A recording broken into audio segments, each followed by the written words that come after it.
Hello. Was it just me, or did something just catastrophic happen? Yeah, it just said meeting ended, like in Yeah. letters across my screen. Isn't that weird? Yeah, I have no idea. I've never had that happen. All right. Well, it looks like we're all coming back online. We'll give that a second. The mystery of Zoom. Yeah, meeting has ended. And I'm surprised it didn't have a bunch of Do you have a timer on your meeting? Sometimes if you only have like 40 minutes. I'll double check. I thought I set it for 4 hours. Yeah. I mean, that happened to me when I was doing stuff. It would just say, okay, you're done. And then it would just stop. Right. It was exactly at the 9:40 amount of time. Well, that's what I was thinking. Maybe you set it for 40 minutes. Zoom used to have a 40-minute limit. They did. And then they recently updated all their stuff. And so maybe they put it back, because I had a meeting over holidays and I only got 40 minutes. So okay, because yeah, and you see that it's OSA instructor, so I'm using OSA's paid Zoom. Yeah, you'd think unlimited. Yeah, you'd think you'd have unlimited, but I just noticed it was exactly at the 40 mark. So okay, so we'll pay attention and see if 40 minutes again, and just do the same thing. Hopefully everybody's coming back. Most people are back. Anyways, go back to screen share. So Michael, is there something that we were supposed to do, or did we have to go through the whole rigmarole again? Or should I had to do it all again, unfortunately. I've never had that happen before. It just, did you just get meeting has ended pop up? Yeah. yeah, It said that you ended it. So what it looks like it did was at 40 minutes it timed out, which it shouldn't do. I'm hoping that OSA, I wonder if it's they just haven't re-signed up for it this year. I don't think they have, Michael, because that's what happened to me. I had an instructor thing and then I retired, so it didn't work anymore. And it only went for 40 minutes. So I apologize. If it happens again, just sign back up and we'll be right back together again. And I will call OSA after class. I think that's our best option as opposed to trying to fix it right now. right. Yeah, maybe that'll just be our reminder to take a little break and get, freshen up our coffee. This coffee is really cold now.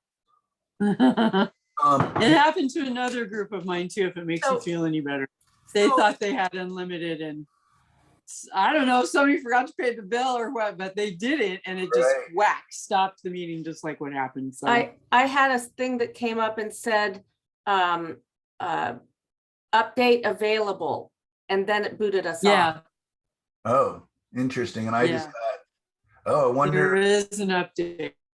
I wonder if that's it. So we'll deal with all of that after class. Sorry for the inconvenience on that. Live and learn, and Zoom has always been amazing, and gives us a lot of opportunities to deal with struggles. So I guess that's nice of it.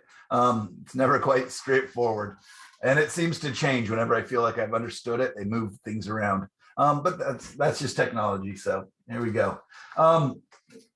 Anyways, I don't have a whole lot to share on the Facebook group right now. I just wanted to show you guys kind of where it is, what it is, and it's a great place to talk with each other and share whatever it is you want to share, ask questions of me and of the group.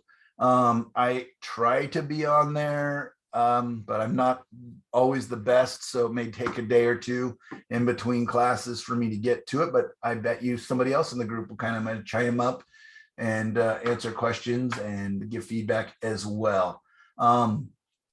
So anyways, that's what that is. Hopefully you guys can all get on there and make that work.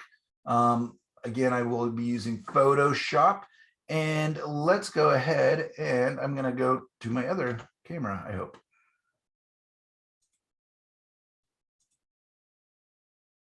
All right, so here's my second camera angle. That is showing my. So I've got this camera is on a snake, kind of a bendable arm on a tripod.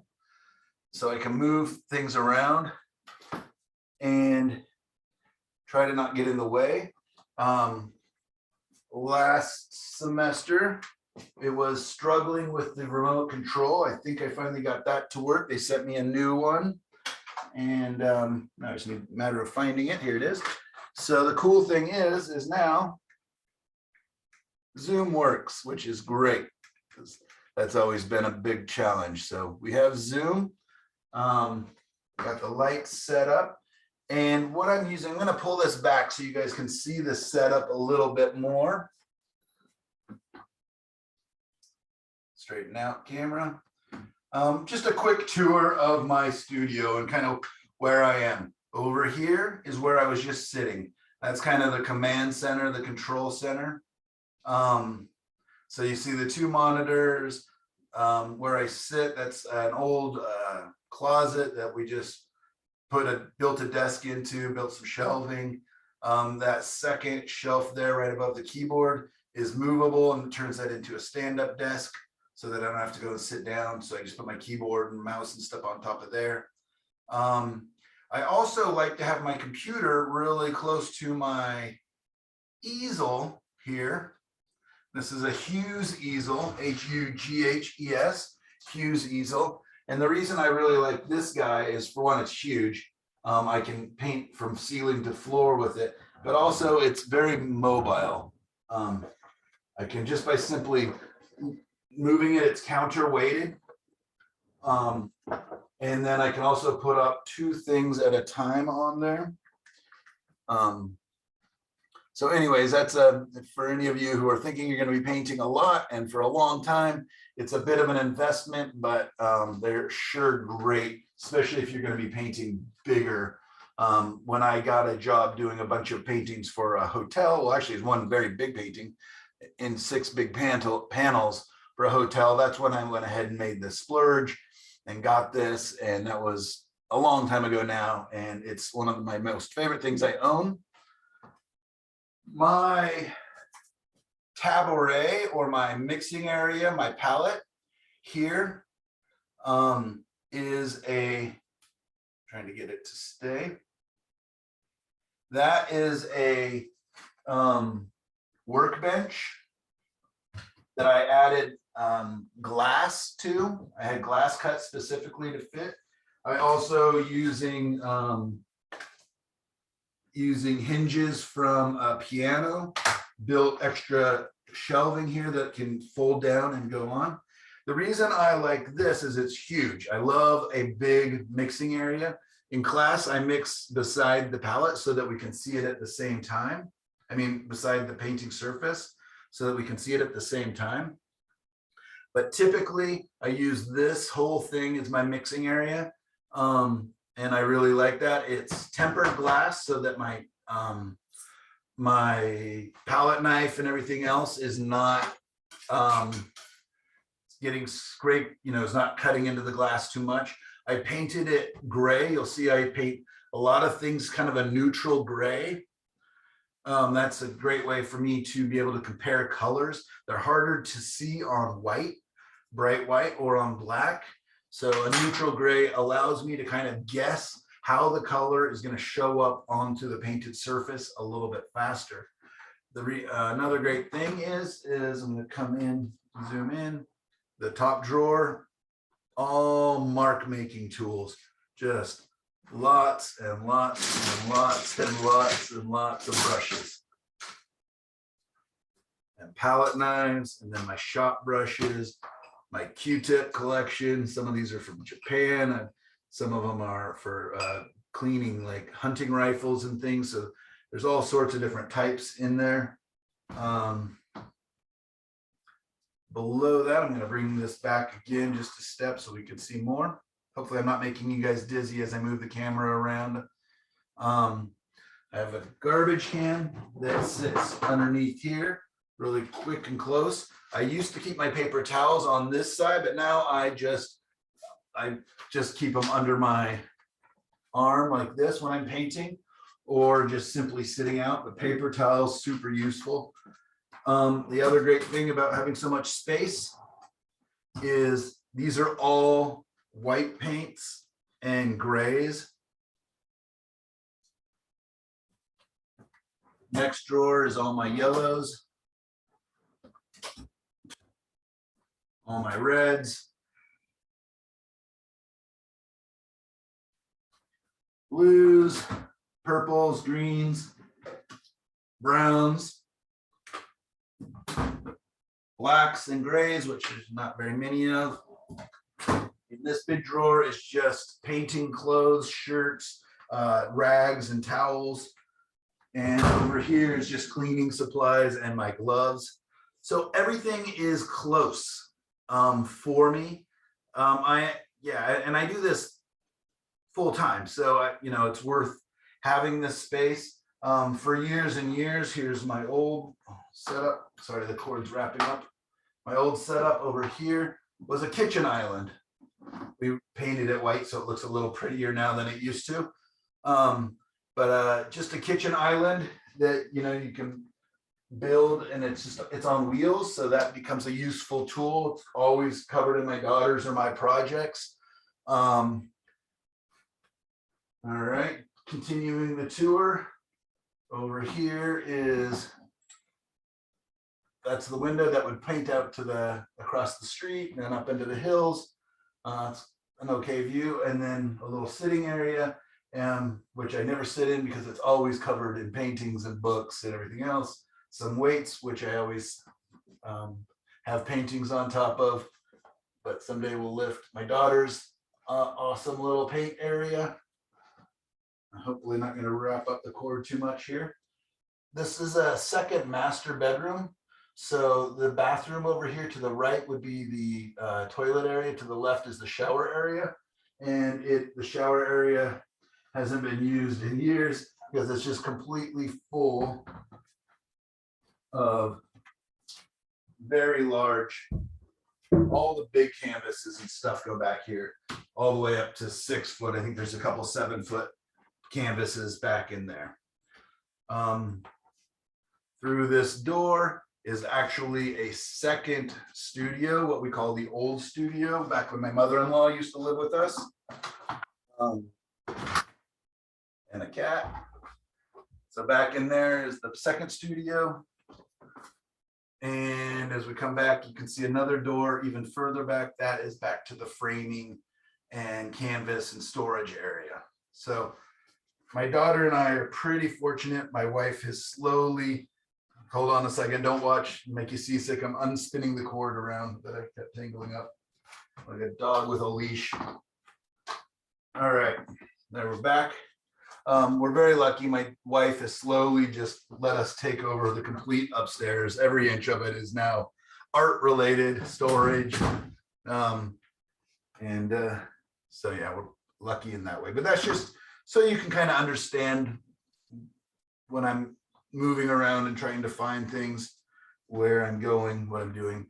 The other studio is set up actually not too dissimilar, except for behind it is all bookshelves filled with art books and different reference materials. There's also a couch futon in there where I'll go take a nap after class today, or at least go lay down for 15-20 minutes. All right, great. So what I want to do is I'm going to do a couple quick color wheels. And this works as two different things. If for those of you who haven't made color wheels yet, or don't have a color wheel in their painting area, I strongly suggest having one. We will be referring to it constantly in this class. Here is one that we made in the last class. I will be doing these top two today. This is just one primary of each color.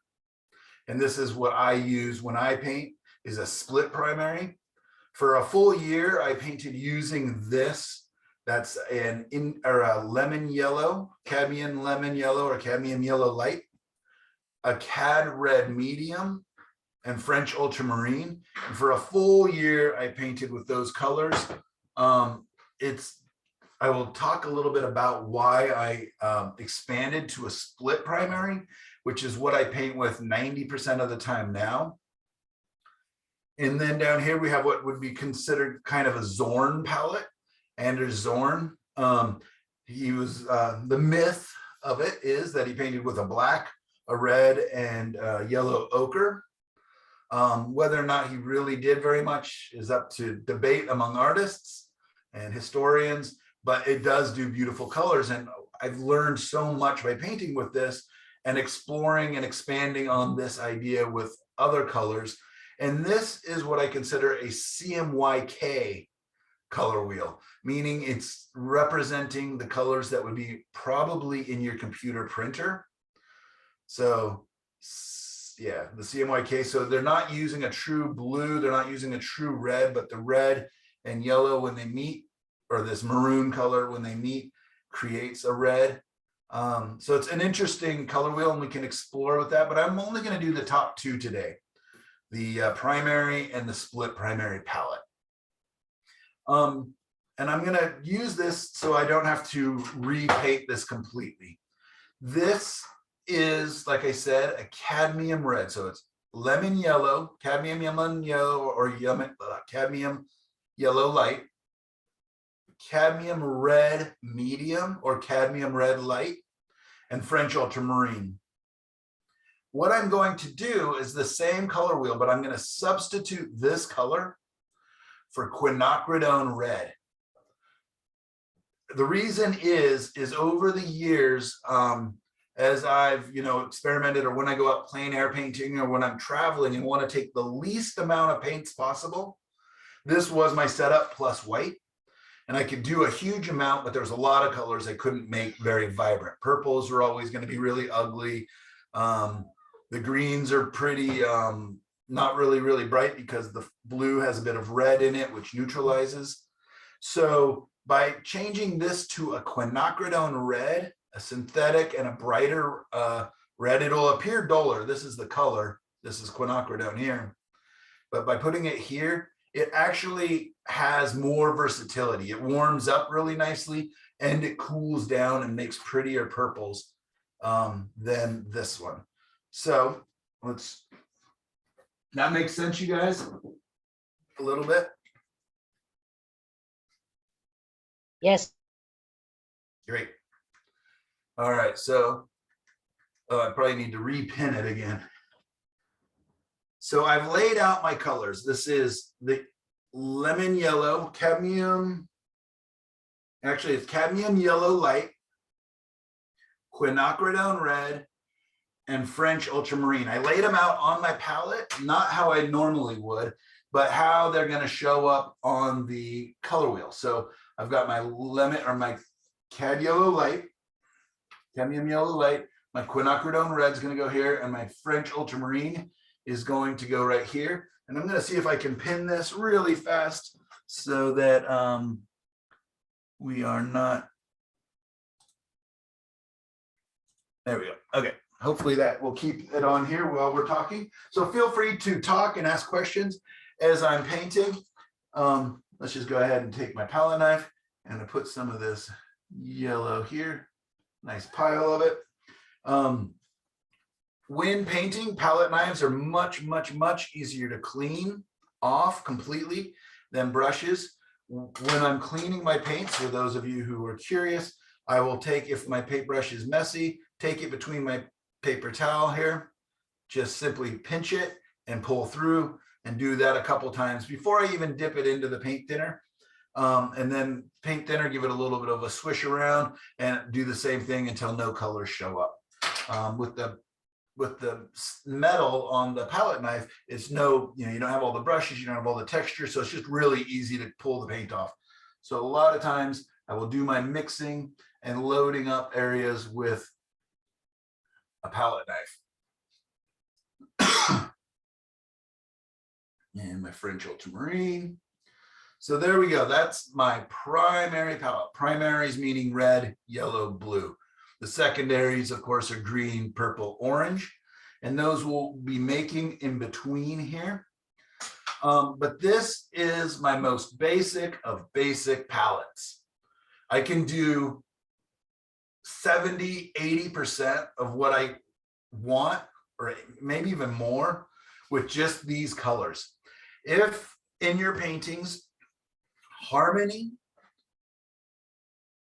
creating harmonious colors is a challenge for you, I strongly urge you to step back and take colors off your palette and just go to as few as possible, right? Some students I'll have just do black and white. I won't be doing that with you guys. We do that kind of more in the design and composition classes. But this is my most limited of palettes. I think I can zoom in one more time here. Actually, a couple times. There we go. And all I'm going to do is I've got a circle on there that's a little bit hard to see, but I'm going to take my yellow and I'm just going to drag it across.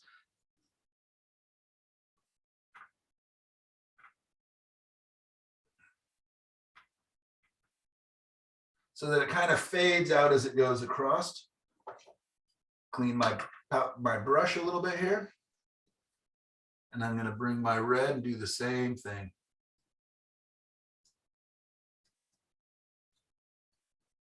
Hoping that right here in between is where I will have kind of my most orange of colors. So I'm going to have to add a little more yellow to that to get it nice and orange.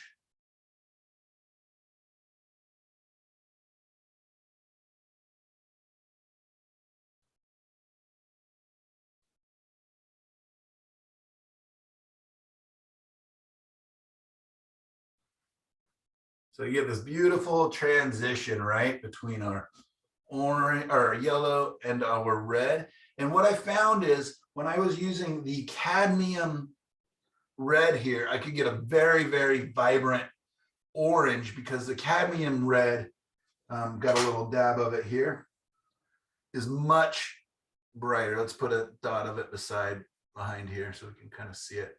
Is a much warmer color than the quinacridone, but the quinacridone, like I said, has more range. It warms up nicer and it cools down nicer. The cadmium red makes a horrible purple because this red is almost orange already. And if you ever try to make a purple out of orange and blue, you're going to create a very plum color, very kind of a brownish purple. So just to be aware. So I'm going to take this cadmium or my quinacridone and do the same thing like I did just a second ago. And I'm going to drag it across. Can you guys hear my cat?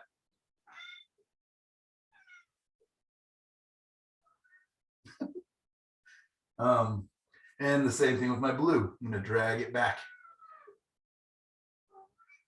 This is going to make a very, very dark purple. So I would probably want to add some white to actually see it better.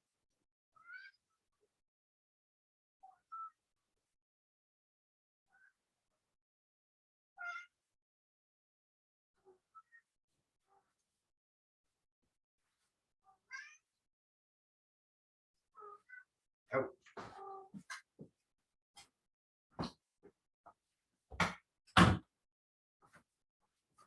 All right, so does that make sense, kind of what I'm doing there? And I'm going to go ahead and show you, I'm going to add a little white to this purple here so that you can see how beautiful it can be.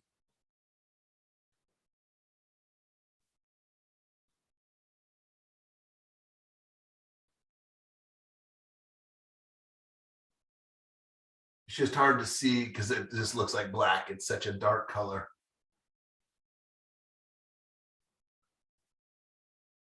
But really nice, beautiful purples you can make.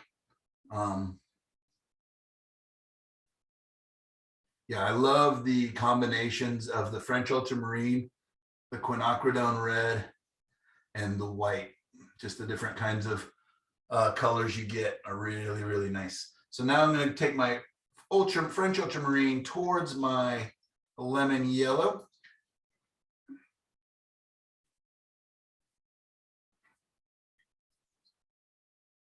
Cleaning the brush real quick.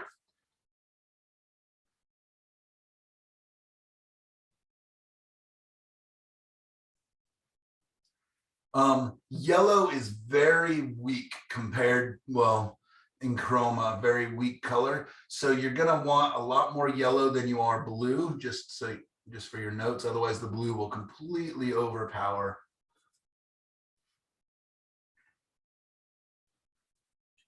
Just gonna go ahead and grab a clean brush because it'll be instantly.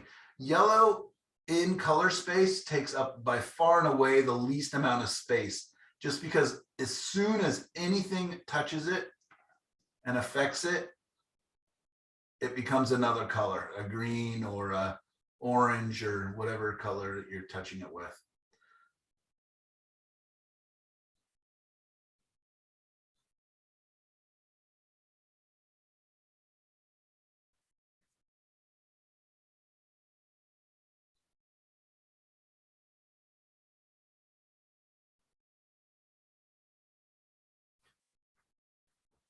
There we go.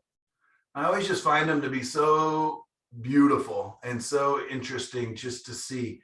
The thing is about color mixing is I'm never using just like to make orange or, you know, all these colors. I'm never mixing just two primaries. I would always be mixing variations on all three, and that's going to give us our browns. So what's really useful about this color wheel is not the color wheel itself, because very few of the colors in my paintings exist out here. These are very, very vibrant, very colorful. Unless I'm painting flowers or kind of circusy scenes or something very, very vibrant, most of my colors are going to exist within the color wheel.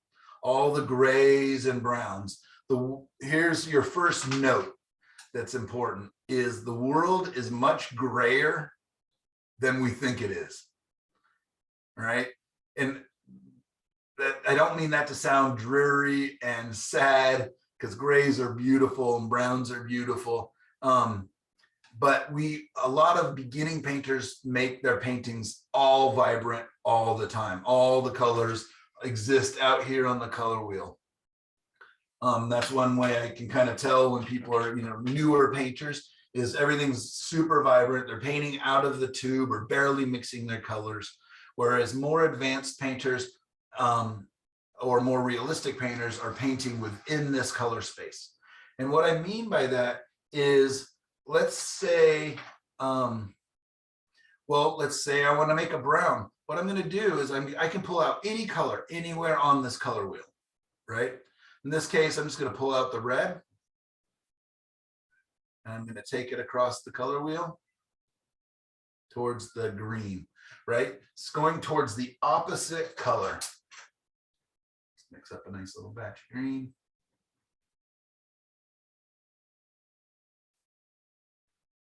And I'm going to take the green and I'm going to bring it back towards the red. And you'll see as it picks up more and more of that red,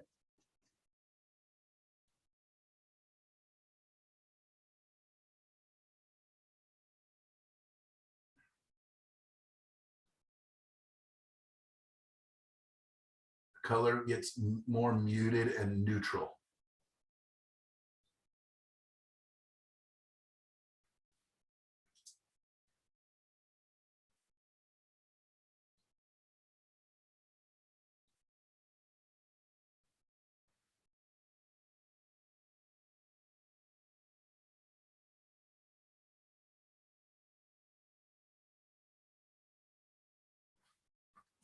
All right, let's zoom in even a little more, and you'll see that the colors become brownish as I get towards the middle. And that's going to be the same any different direction you paint. If I go from blue to orange, I'm going to get a very nice dark color. The yellows in here are lightening these colors, but the blue would definitely darken the colors here. So if you want a darker brown, I would probably go from blue to orange.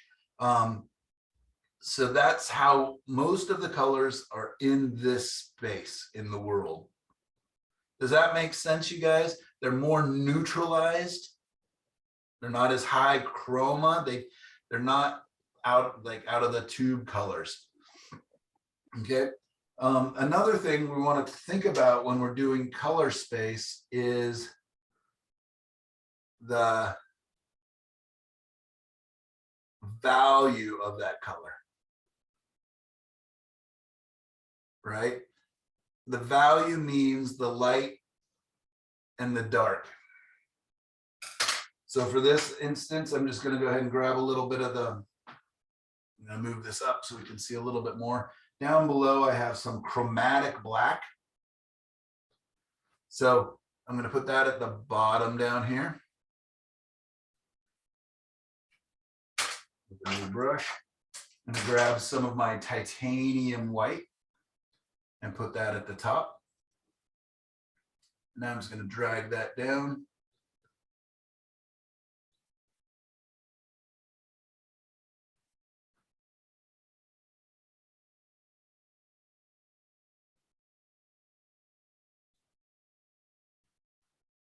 Same thing inverse with the black.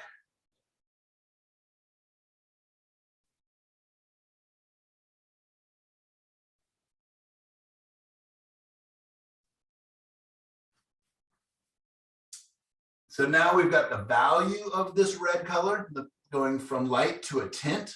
Lightening a color is tinting it, to a shade, darkening it with black. Bring that down a little bit so you can see it a little clearer. So this is the red color here. This is neutralizing it by mixing across the color wheel. And most of the times that's how I will neutralize my colors, as opposed to adding white or grays to it. I just like to use color to neutralize my colors.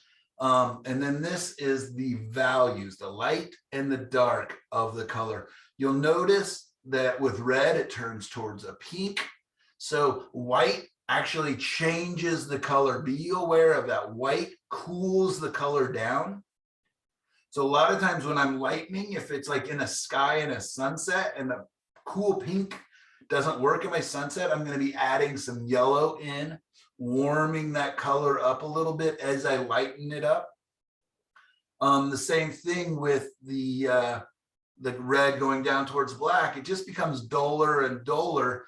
A lot of times if this red were like, let's say it's on a draped piece of clothing and it's in the shadow, the shadows may appear more bluish, more cool and dark. So I may actually be adding some blue into my darks as well. So this is just kind of a rough representation of that. The other thing, well, so this is, yeah, chroma strength or the color saturation and values. So as you're moving in and out of the painting and moving up and down. So this is where it gets a little weird. A lot of times I like to picture this as being a sideways slice of a ball, like a globe, right? So imagine the globe turned sideways. This is the colors going around the equator. At the top, the North Pole would be the white. And at the South Pole would be the black, the dark. So as it goes up, the colors become a little bit lighter until they reach their full chroma at the equator. And then they get lighter and lighter and lighter until they become white at the top. And that's how I like to think of color space. Does that make sense at all?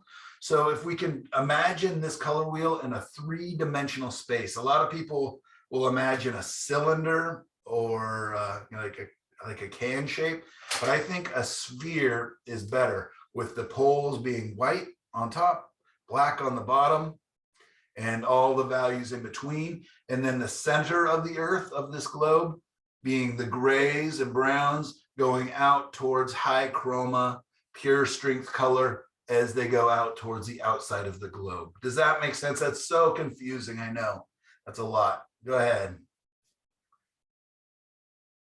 Any feedback on that real quick? I'm with you. Cool. All right. So in mixing, the world, trying to represent the world with these colors, the cad yellow light, the quinacridone red, and French ultramarine, I did find a lot of limitations in the colors.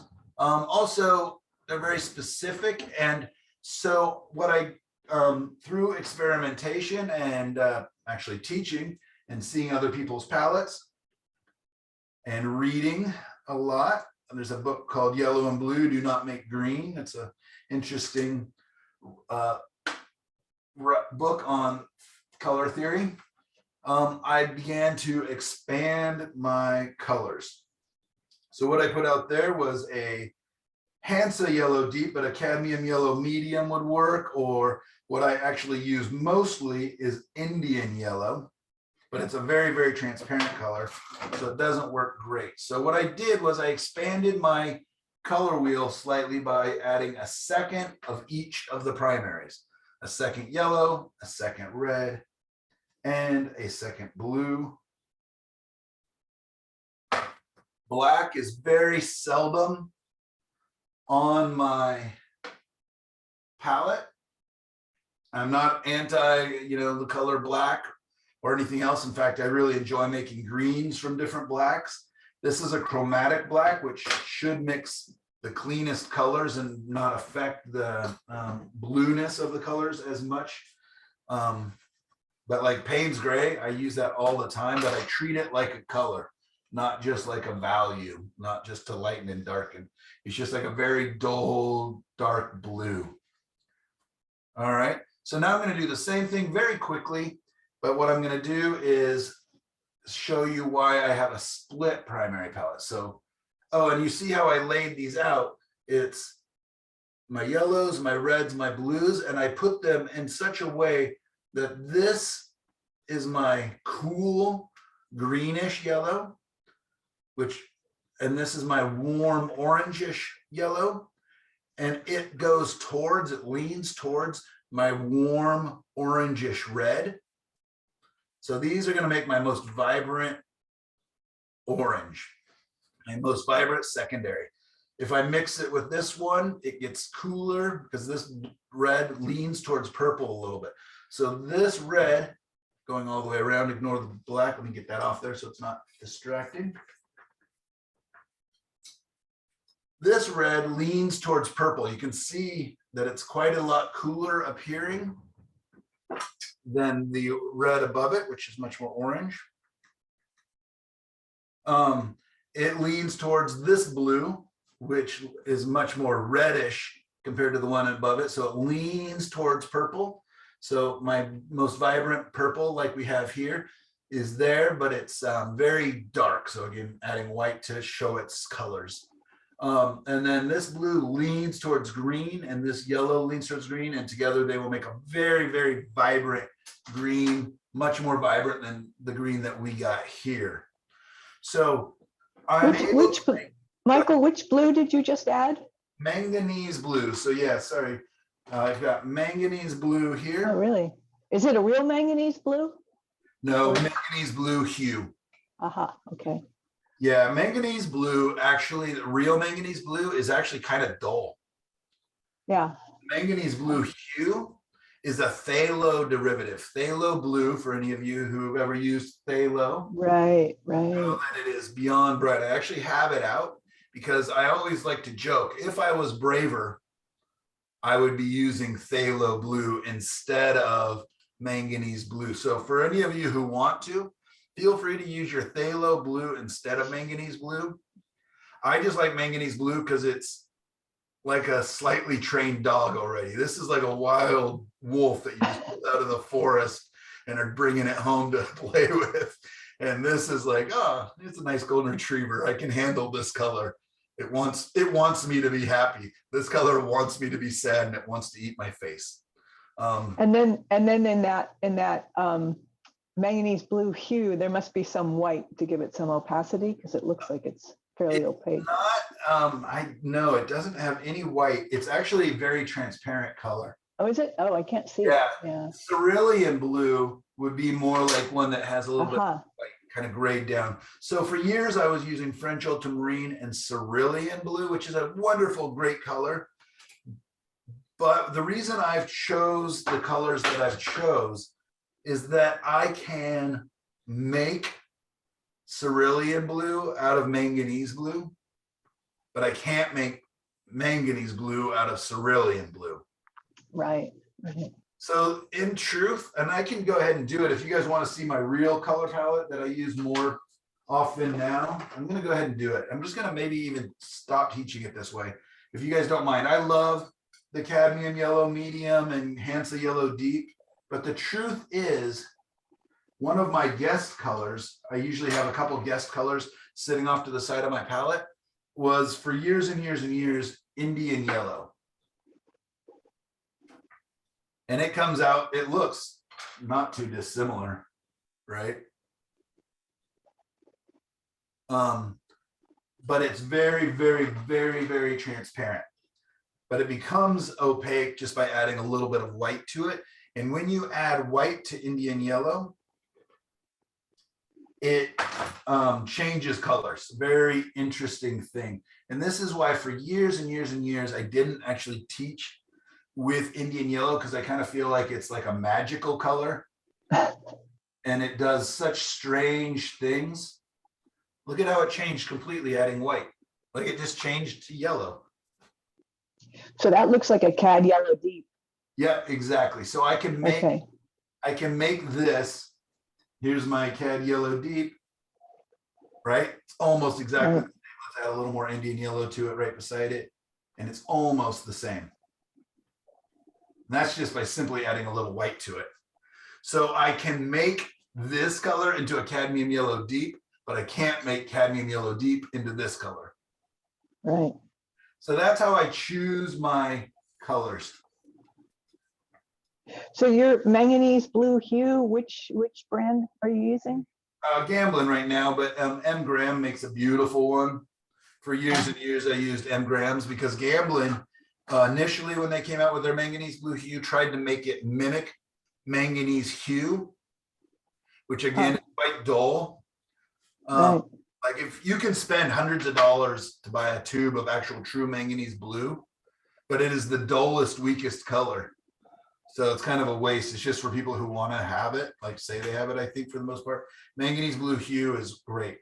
So they actually went in and reformulated it and made it much stronger chroma color. And so like that. So try to keep that clean. Yeah, and here is something very interesting. So I've got this is what I'm thinking about now is I've got two of each color, but here's something I discovered. I'm going to take my quinacridone, not that much, just a little bit in fact, and I'm going to mix it with the lemon yellow, and I can make it so close to this color, to the cad red medium now, that I'm beginning to wonder, do I even need a cadmium red on there? You can join the movement to rid your palette of cadmium. Right, exactly right. Yeah, look how close those are. And I bet you if I added just a touch of Indian yellow into it to just warm it up that little bit more. Yeah, I mean, it's a tiny bit duller. This is a tiny bit more bright and exciting and punchy, but it's not that much. So, you know, and the thing is I rarely need super, super vibrant colors. And I do love what quinacridone does. Just watch, I mean, we have it up here with the pink, but just a little bit of pink or a little bit of white, a little bit of the yellow, and it makes what is basically my favorite color on the palette. My favorite color, you'll see it all the time. In fact, I'll probably have it in my painting today, is this kind of salmon color. That is really my go-to fallback color. I just love a good salmon color. You know, you can warm it up and make it very interesting, can cool it down with reds. Yeah. So anyways, for today's assignment or today's exercise, I'm going to keep the cadmium red medium on there. So let's go ahead and lay this palette out. And I'm going to go through this, like I said, quite quickly, just because I want to get to painting and it's already halfway through the class. Is this making sense to you guys though? Please ask questions if you have any. let's load this up. We got our lemon yellow. I'm just going to put it right on the contaminated. Pull that off. Great thing about a palette knife, you can use it to add and subtract paint. So a dab of that. I'm going to take my Indian yellow. And again, like I was just kind of showing, any nice, warm, orangey yellow will suffice. So if you don't have Indian yellow, don't worry. You can see that it is quite transparent. Where I rub it away, the gray shows right through. So that is one problem with it. It's very, very, very translucent. So that may be a case if I needed a more opaque color of the orangey yellow color, I may resort to a cadmium yellow medium. Or yeah. All right, cadmium red light. I'm going to put all the way down here. Quinacridone red. Next to it, French ultramarine facing that guy.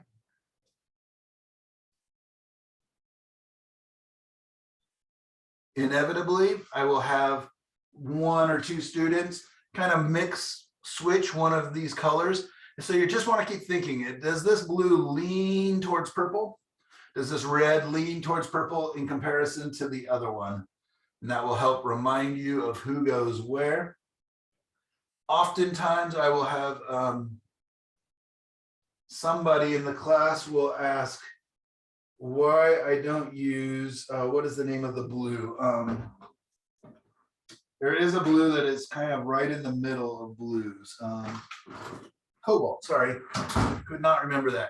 Why don't I just use a cobalt instead of these two? I do think about doing that sometimes. Cobalt's a beautiful, beautiful blue. But what I have found is that by simply mixing my two blues, again, I create a very beautiful, very close to cobalt color. It can exist right in between.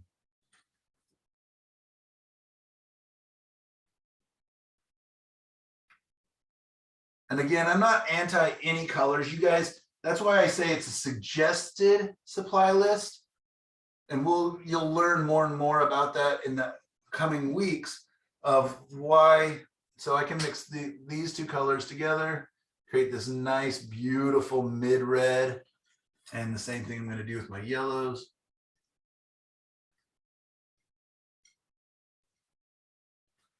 All right. Now I'm going to take this yellow, adding a little more because it's such a weak color, towards my bluey green. And while I've got the palette knife out, I'm going to do the same thing with this yellow before I contaminate it. Now, just wiping it off. The palette knife is so nice for this. It just cleans so quickly. I'm going to come back through with a paintbrush and make these look a little prettier.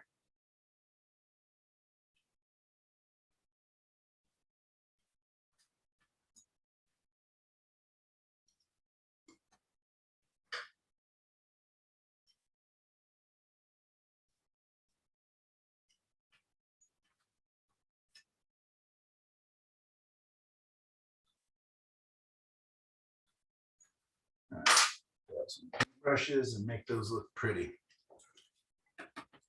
You can already see that the colors on this second color wheel are just a little bit more vibrant. The color mixes, the secondary colors are just slightly more vibrant because I'm not dealing with any contamination. Like in this green, this French ultramarine blue has a touch of red in it.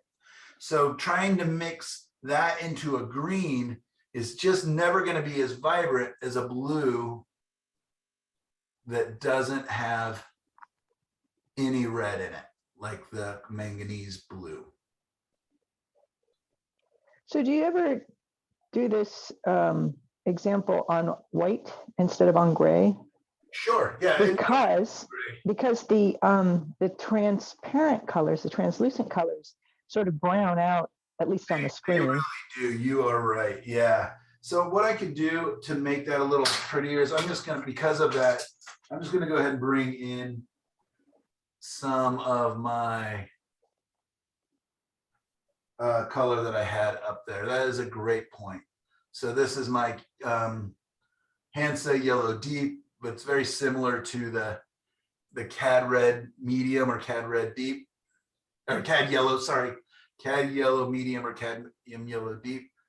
And tell me if does that get a little easier to see? Oh, yeah. Okay, great. Thank you for pointing that out. Especially with the shine and stuff on there. And now you can really clearly see the difference between the warm and the cool. Yeah, you can see that the green here is much more vibrant than the green over here. This is much more of an early spring kind of buds green, or a really beautiful golf course green. And this is much more earthy. This is much more forest Oregon, where we get a lot more of the kind of olivey greens. So in truth, this is a more realistic green for more things than this, but you know, I want to have that opportunity to mix vibrant greens as well as duller greens. So by having the split primary palette, it allows for that. All right, going to do the same thing with the red, bring that quinacridone red, dragging it across towards my French ultramarine. Instantly gets into the purples. It's going to be very dark, just like the other one. This one is going to be exactly the same as that because it's the same colors leaning towards each other. So dark. Again, if I add the white, I get these colors. And clean that off. This is a really good opportunity, besides just having fun with color and learning about color and creating a table that we're going to be able to reference as we move forward in the class. Is just a nice opportunity to experiment with gentle brush strokes, color mixing, working on gradients, blending, as well as the simple practice of cleaning our paintbrush. It is amazing when I teach, you know, in person in classes and in workshops, how often I'll have students that are just like, you know what, I see you doing it, but whenever I try to do it, all my colors end up going brown when I don't want them, or green when I don't want them, you know, or my colors off, what's going on? And a lot of the time it is simply they're just not cleaning their paintbrush thoroughly. I just do it until there's no color left, right? There's no color coming off this brush, even though I just painted all those colors. I used on this one, I used multiple brushes. On this one, I used one brush. Here's the paper towel that I used to clean it. Lots of paint on there. Oh, here's the other paper towel. So I've gone through 2 paper towels to do this color wheel. So I keep the garbage there. I do go through a lot of paper towels when I paint. Believe me, I am an environmentalist. We drive a Prius, but I do go through a lot of paper towels. So for that, I feel bad, but you know, that is what it is. I should be wearing gloves. Also, I apologize for that. I'm trying, that will be one of my New Year's resolutions, is to get better about wearing gloves while painting, especially while dealing with if I have any cadmium paints out there, or when I'm cleaning my brushes with the paint thinner, right? Because I'm squeezing the paint thinner out into the towel, into my hand. So anyways, trying to get better about gloves. I bought a pack of 500 pairs, so I don't have the excuse I used to have. But that's the reason that I added to my palette and do a split primary. But you can see that the variations are there. Like the orange is more vibrant, and my greens are more vibrant. The purples are the same. It's not that much more vibrant. Like I can still make do. I can still do most of the things here that I can do here, right? For those playing along and who are curious, there are definitely colors that I can't mix, right? And most of those are the phthalo colors. So that's why a lot of artists would use phthalo blue instead of the manganese blue. Phthalo blue, like I said, is just out of control for me. It's so strong. If you want to use phthalo blue, I have figured out a way to control it. And that is by simply putting a cadmium orange on your palette as well.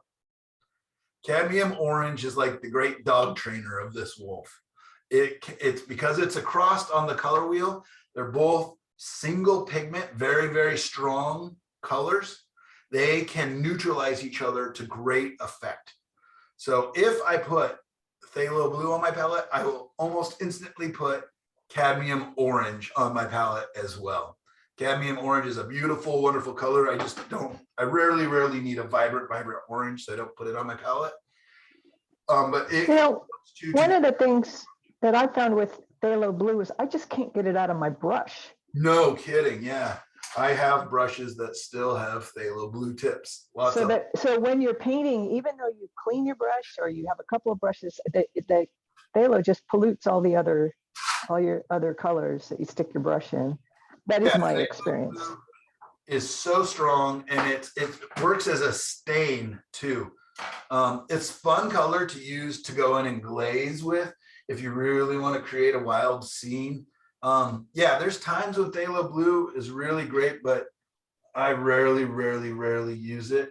Phthalo green is beyond vibrant. It is so vibrant of a green that it's almost not realistic. I mean, it's completely unrealistic. I don't know where in nature you would find phthalo green, but it's a great color to use when you modify it. Like phthalo green touched into colors in the sky is gorgeous. And phthalo green or phthalo blue, either of them, to make tropical water is beyond. It's just so beautiful and so sparkly.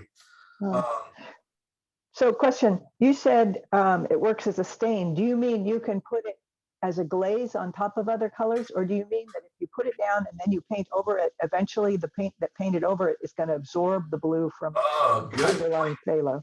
I don't know about the second one, but yes, the first one, it's not so transparent as you would, hope to make it a really good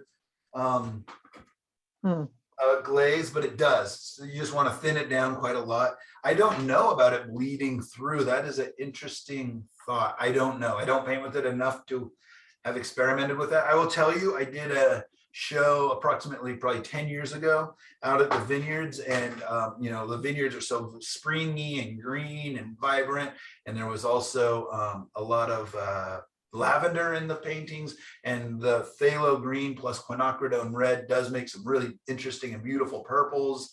And I thought, boy, these are just so colorful. These are really going to sell, and they're so happy. And I put them in the show, put them in the gallery. And when I got there, I could hardly recognize them. They just did not look like my paintings. They look like cartoons. They look like they were just so vibrant and so over the top. Like Peter Max. I actually took a couple of them home with me. I took them off the walls. They just didn't feel like me.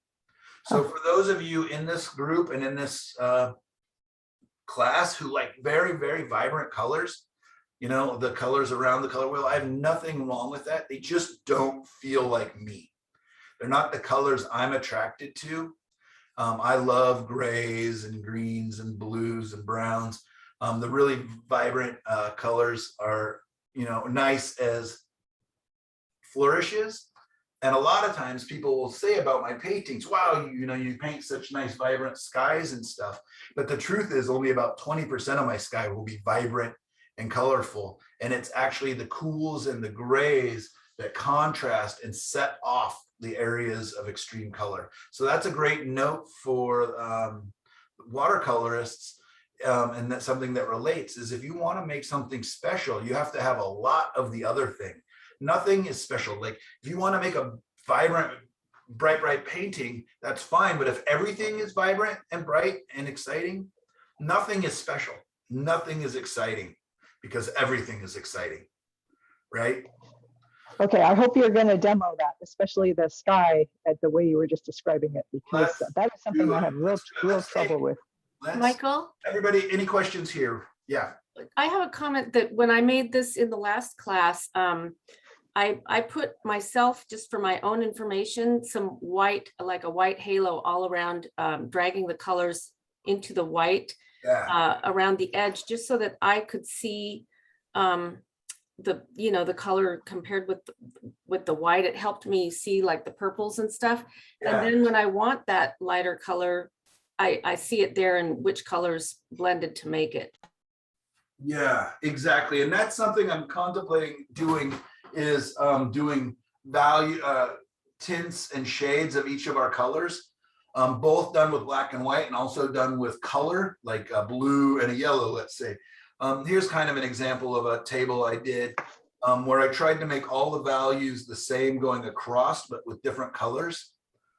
It was difficult. You can see where I messed up. It's really pretty glaring. It's probably this one here, I think, is a little bit dark, but otherwise, if you squint your eyes at them, they really seem to go across just values, the lights and the darks. So that was an interesting assignment, and we can do something like this. When I bring it closer, you can see that I actually took the color next to it, this green over this kind of yellowy green, just to get a comparison, and this reddish color over, anyways, to kind of see the comparisons of colors. Made some really nice, interesting little squares of color. But that was a fun, interesting assignment, just or way of thinking about it, is creating your values and then trying to mix your colors across and match the value of each color. Like yellows are, of course, inherently much lighter than reds and yellows. And I have a little handout for that I'll share too. I have a question. How does this apply if you're working with watercolor paints? What are the differences and how do you adapt to them?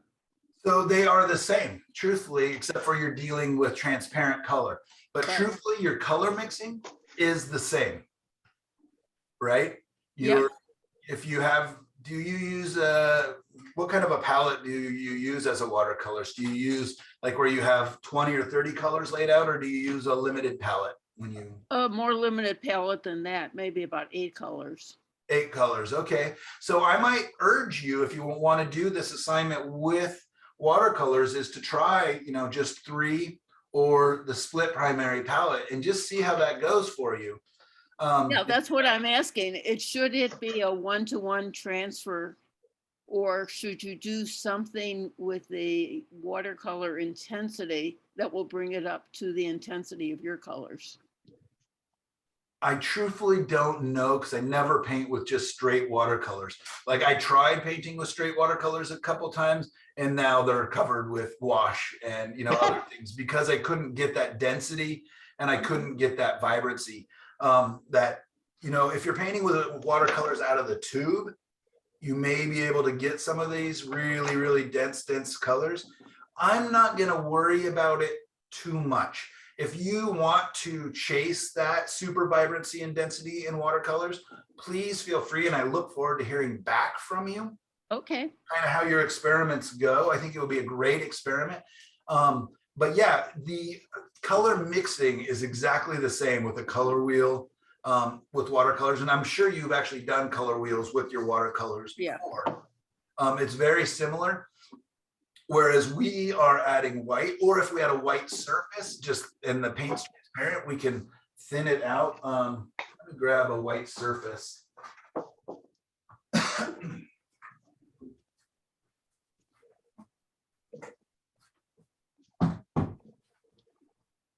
All right. With watercolors, you're dealing with the transparency innately in the color, right?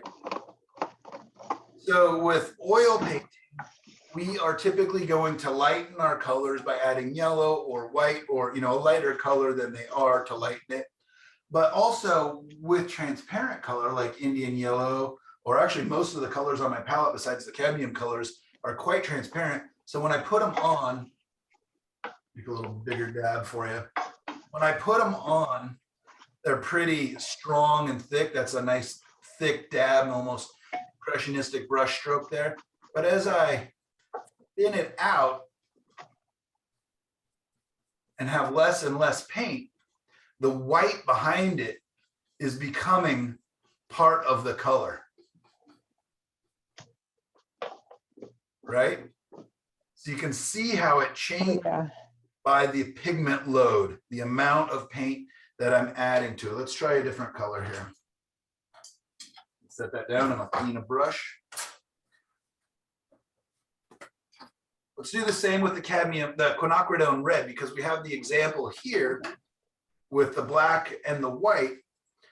And that's what's so interesting is I don't understand why more teachers and painters don't talk about the innate transparency of the paint. So there's my quinacridone red, Mhm. very thick, juicy.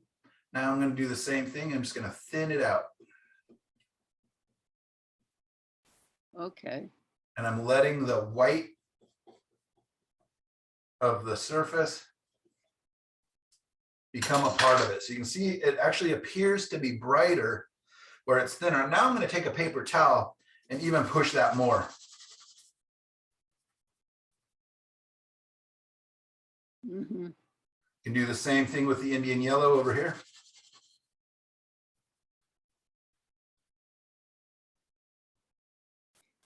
Thank you. That's very helpful. So yes, Laura, you asked earlier about the gray. That would not be possible. That's going to make a very interesting color, right? It's going to probably go to greenish up Right. here. This Yeah. will probably start to appear purplish on the gray. And you've probably seen that when you do your acrylic underpainting. Well, I tell you, I love the Indian yellow glaze over a black and white gray, I mean, a grayscale acrylic painting. It makes the most beautiful greens. Right. Yeah. Good point. Yeah, but you hope that you're wanting them. Exactly. It's That's hard what to know we're what to learning, do right? in the places where you don't want the green. That is the fun and experimentation. Let's do it with our French ultramarine.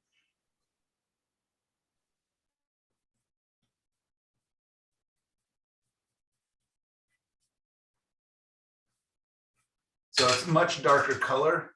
So let's go ahead and do wiping away.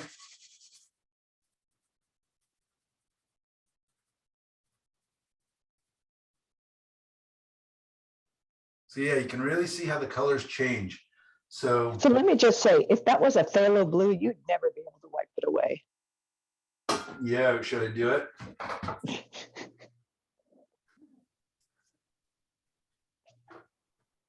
It's gonna be weird when I clean this palette off of color. So I just added a pile of phthalo blue. So when it's dense and thick, it's almost hard to tell which one's French ultramarine and which one's phthalo. And I know that you're looking on a camera with not the best lighting, but even for me, it's really hard to see it, like which one's the difference. I'll usually have to put, like, if I'm using these two colors, I usually have to put like a little reminder, like phthalo, yeah, like some kind of a mark, like this one's the dangerous one. Be careful. Right. Drag that down. Beautiful color. So beautiful. It really is.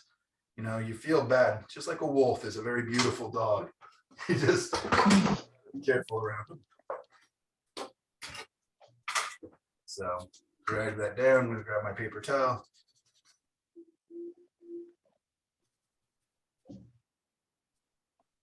What a difference, right? Right. That is one wild color. Yep, I'm gonna go ahead and put the manganese blue right beside it, and then we're gonna take a little break while I set up for the next painting. So the phthalo blue, I mean my manganese blue, which I love doing the same thing, drag it down. This one's sticky. So with oil paints, you deal with some paints are sticky. This one's very sticky. I don't know if the tube's drying. Yeah, interesting. I call that short stroke versus a long stroke. Some paints you put on your brush and it seems like you can paint with that color forever. Others, like, let's see, I'll drag this color and it just doesn't even want to go down. It's just so sticky. Halo next to it. It's almost empty. All right, let's see as I make this transparent. Now, is that manganese blue hue?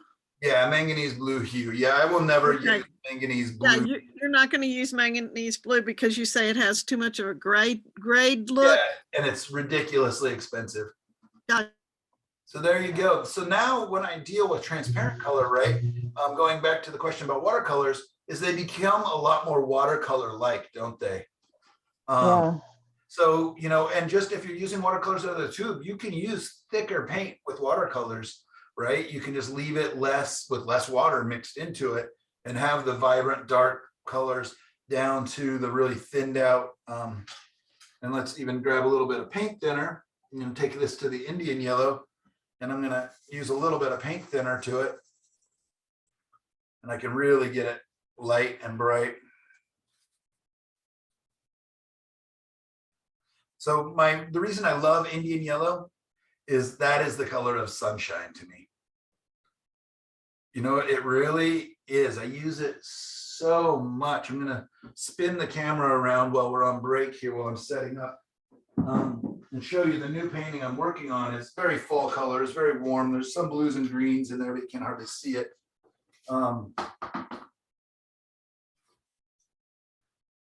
This guy here.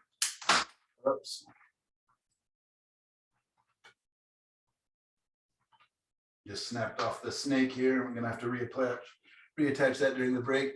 But anyways, this has a lot of the Indian yellow kind of back in, and different densities going into the leaves, really trying to create transparent, like leaves that are being blown out by the light in different areas. So that was a lot That's of, gorgeous. thank you. It's been a fun one to play with. It's beautiful. All right, so let's take a 5-minute break. I gotta fix this armature without making you guys seasick while I reattach it to my easel. So 5-minute break, go get a cup of tea or coffee. I'm gonna do the same, and I'm gonna change over and do a demo. I will try to be kind of close to being done on time, but I'm not afraid to go a little bit long if we need to.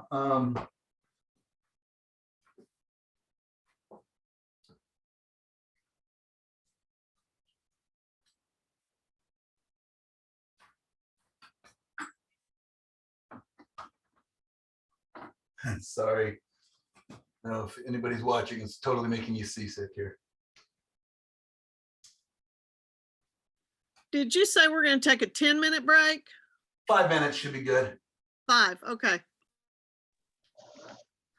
But yeah, I just need to pull everything off, clean up, and get my other new easel up there, or a new canvas up there. Michael, do you ever have issues with your cat in your studio getting paint on her paw and then leaving little spots all over your sofa? Yeah, my last cat surely did.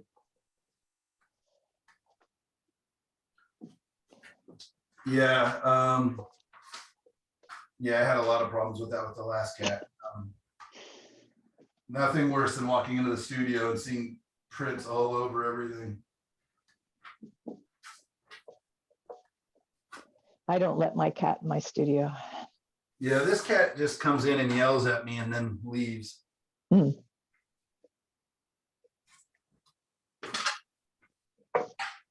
All right, change that back to over here so you can kind of at least see what I'm doing.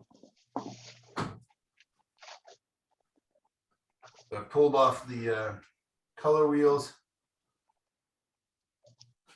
and these little mounts that hold the painting, I need to flip them around because I want, there's teeth on one side, there's little teeth, I cover them with tape so they're not so sharp, and then a little tray to hold the painting. I like to use the teeth side because nothing's in the way of the painting surface, so I can paint right up to the edge.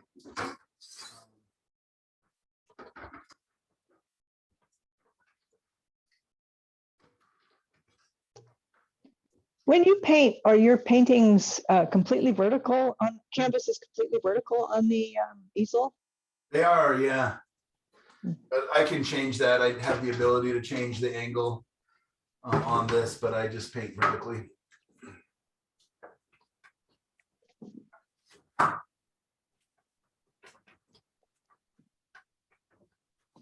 Well, I heard someone suggest that because it's the way your paintings are viewed.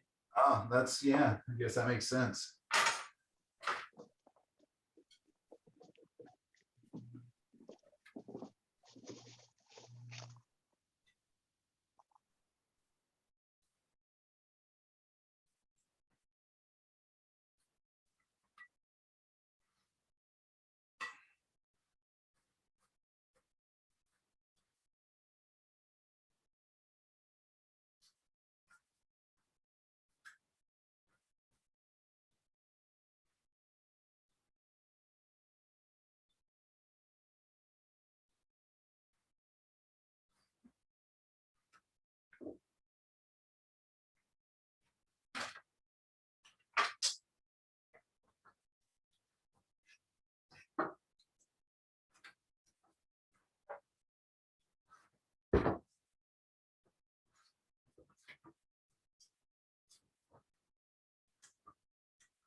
All right, well, I did not look at the timer at all to see where we are time-wise, when 4 minutes would be up, so see, there's mostly all empty chairs, so give it a couple more minutes.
I'm just cleaning off that stripes that I made. Just rubbing all the colors together and just wiping them off. I might actually even just use this as the underpainting.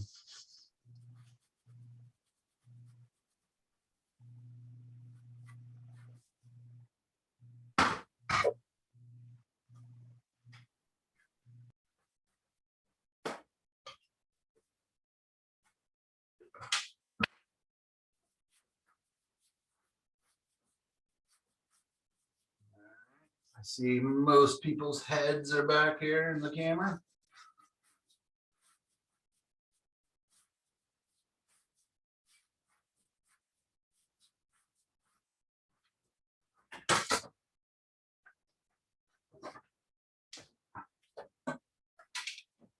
All right, what do you guys think? Should I do it with a tinted background? That's the stripes that we did earlier. You've got that Oh, phthalo wow. on there. It's going to pollute everything you put on it. What's that? Yeah, I wiped it down pretty good. I don't know. That phthalo. That's pretty. Yeah, it's kind of nice. I'll just take a paper towel to it because I don't want it to be slippery, slippery.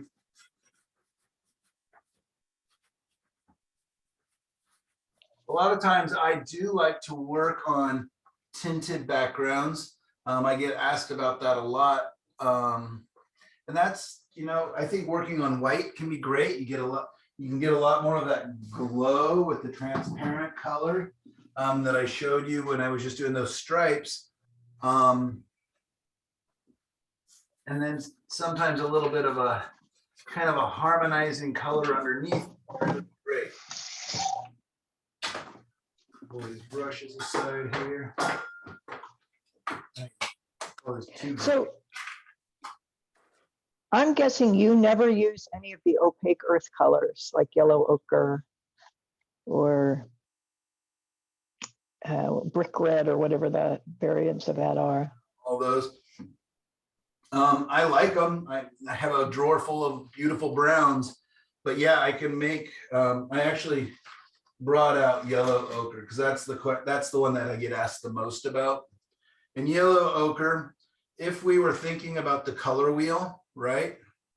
Where do you think yellow ochre kind of exists? If this is the middle of the color wheel and we're here, I can actually grab the color wheel real quick. Where did I put it? Use the dry one. It's sort of in the middle somewhere. Yeah, exactly. So you can kind of see a little bit there. I'm going to squeeze it out and then let's figure out where it would exist in color space. So it's kind of a little browning, a little bit brown, a little bit reddish.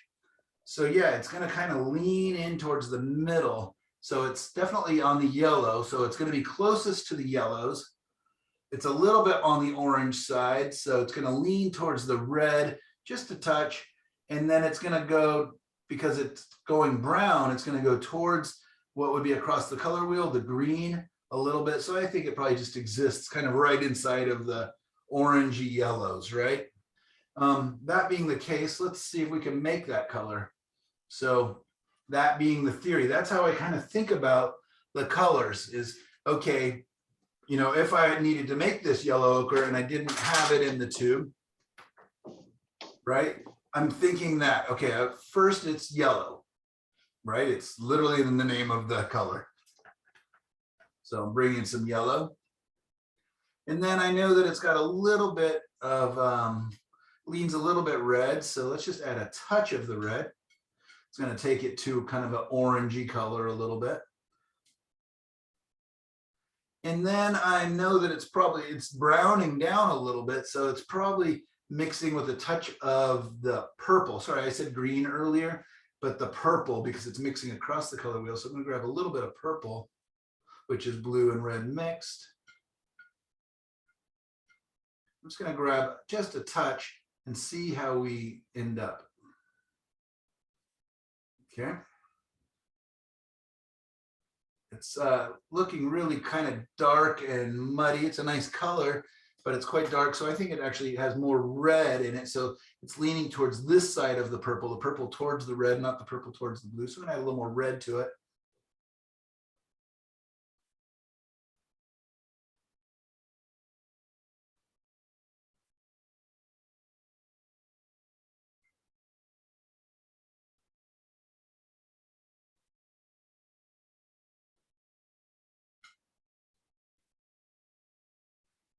There we go. Can you guys see that? That's the one we mixed, and that's the one. Let's see if I can zoom in the camera a little bit, a little far away. But very quickly, there's the two yellow ochres. So the one I mixed and the one out of the tube. So by simply kind of walking and talking my way through it a little bit, and I could get it closer if I, spent a little more time. I think it just needs a touch more yellow. I can get it really close. But that's how I kind of think about color when I'm doing color mixing is, what is the color predominantly, right? It's yellow, okay? It's also a little bit on the orangey side. So it's gonna have a touch of red, but it's also kind of brownish, which means neutralized. So I'm gonna mix across the color wheel, which means purple, blue and red mixed. I did that when I added equal purple, it felt too greeny blue. So I took out, or I added more red to that purple. So it's purple that leans towards red, and added that, and there we go. That makes sense, you guys? We'll be doing that a lot with all the different colors that we're going to be kind of mixing.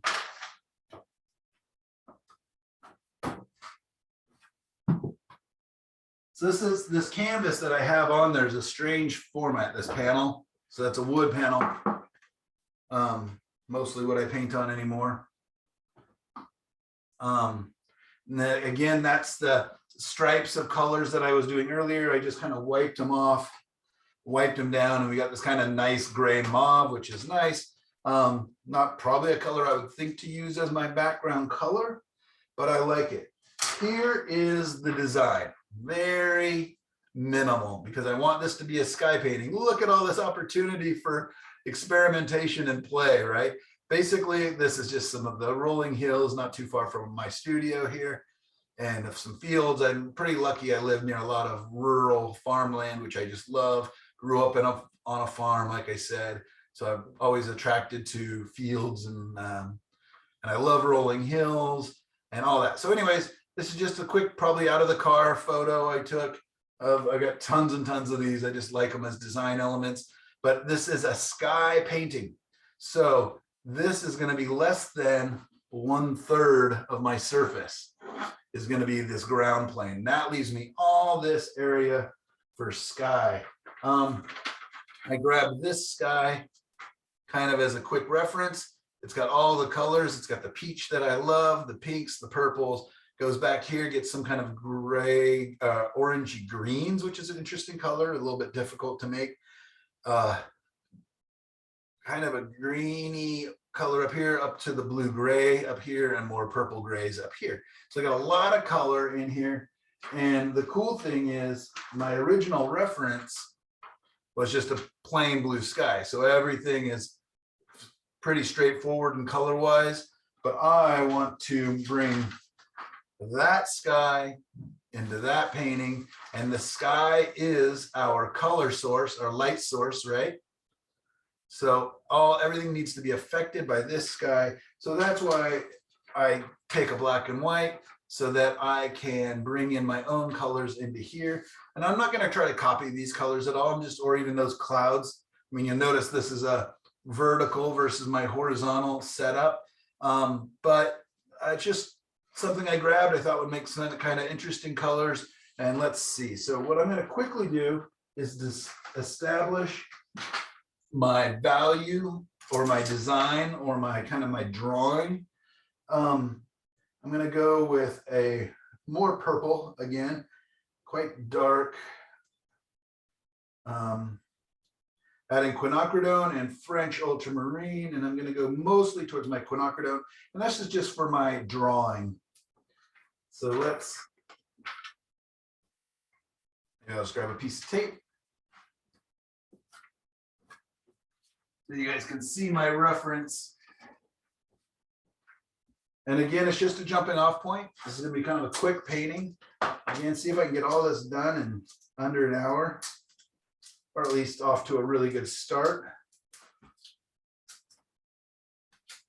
Oh. Michael, what are you using to draw what color mix again? I just grabbed a little bit of French ultramarine and then some quinacridone red. And I'll show you why I chose those colors. A lot of times I use quinacridone red to draw with. I find that red is a nice, these gloves will not let me put the tape on. I like to draw with the quinacridone red. It's a color that can go towards, it relates well to all the other colors. And I like the glowiness. If you, painted with me, you know how I like glow. Every once in a while, I'll bring that up so you can see it, but I didn't want it to get in the way of the palette. So it's a little bit out of eyesight. Sorry about that. Could zoom out, but you guys don't care to see that little black and white that much. So I'm going to do my drawing really quick. And then what I'm going to do is I'm going to show you how I actually set up my color palette. It is exactly the same every time. And that is the second note I want you to write down for the day, is figure out how you want your palette. And there's going to be experimentation, which means changing. But eventually I want you to get to where your palette you lay it out the same every time. And what I compare that to is, if you're a pianist, is somebody coming and changing your keys around, or a key working on your computer. If you're good at typing, somebody coming and moving the letters and numbers around on you. Okay, because painting is so much thought and so much work, and like we said at the very beginning of class, all the things that go into it, we want to take as much of the decision making and thought out of it as possible. So by keeping our paints, a lot of times I'm barely even looking down at the palette or over at the palette. I'm just dipping and changing, dipping and changing my colors as I go. You don't want to be searching and hunting and looking for your colors. So anyways, we'll get to that. Michael, I apologize, but I don't remember the first thing that you told us not to forget. What was it, the first thing? I don't remember. Anybody write it down? Yes. You said the world, oh, I hope this is it. The world is much greater. Much grayer than we think it is. Oh, gotcha. Okay. Yeah. All right. Thank you.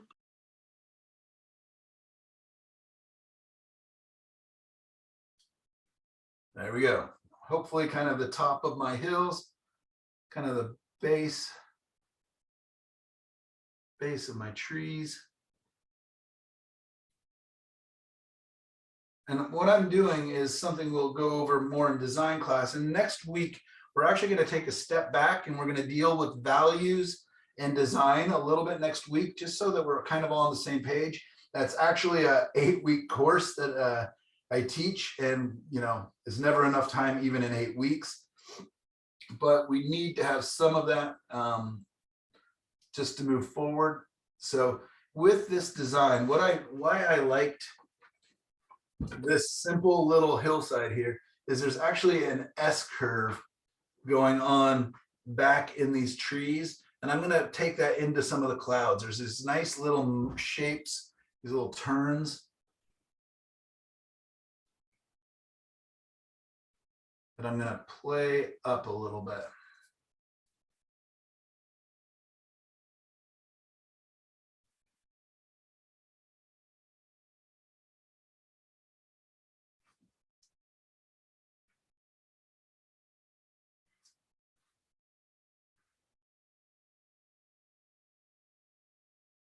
And I'm not thinking things, even though I'm saying trees and stuff, I am not. I am just looking for shapes.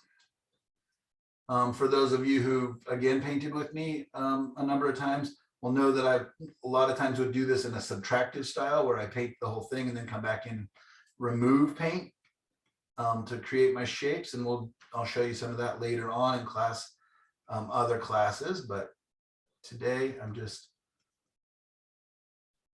doing kind of more of the outline, kind of more traditional style of drawing and getting our big shapes onto our canvas or panel or painting surface.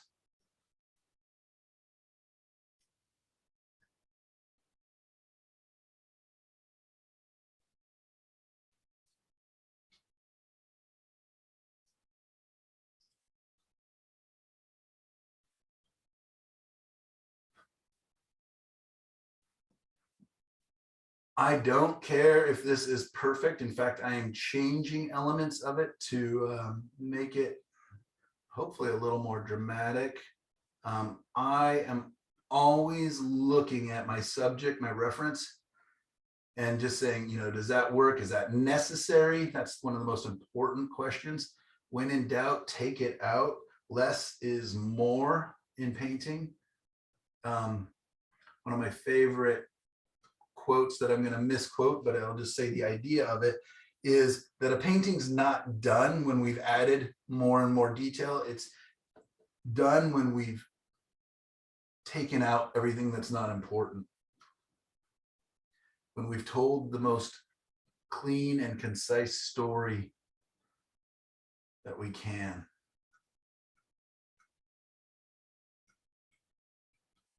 So this, all that I'm painting right now, is just supporting cast for the sky. And I know that, so I don't want to make it too exciting.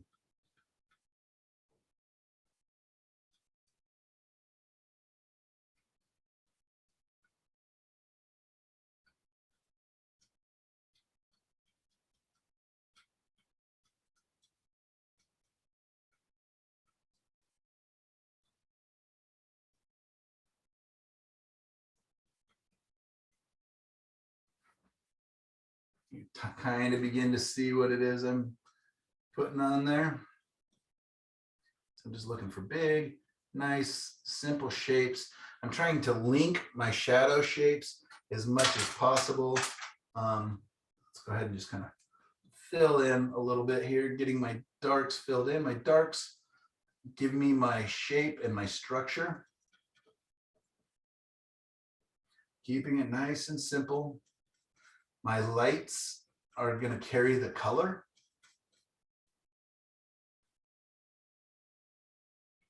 Right?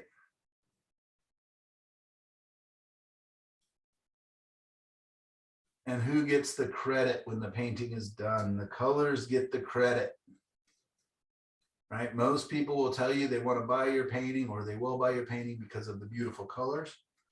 But the truth is the darks, the lights and the darks, the values, which are giving you your structure, the lights and the darks are doing all the heavy lifting.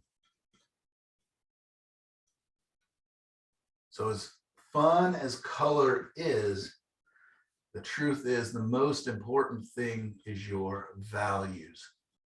Figuring out your value structure and your big shapes.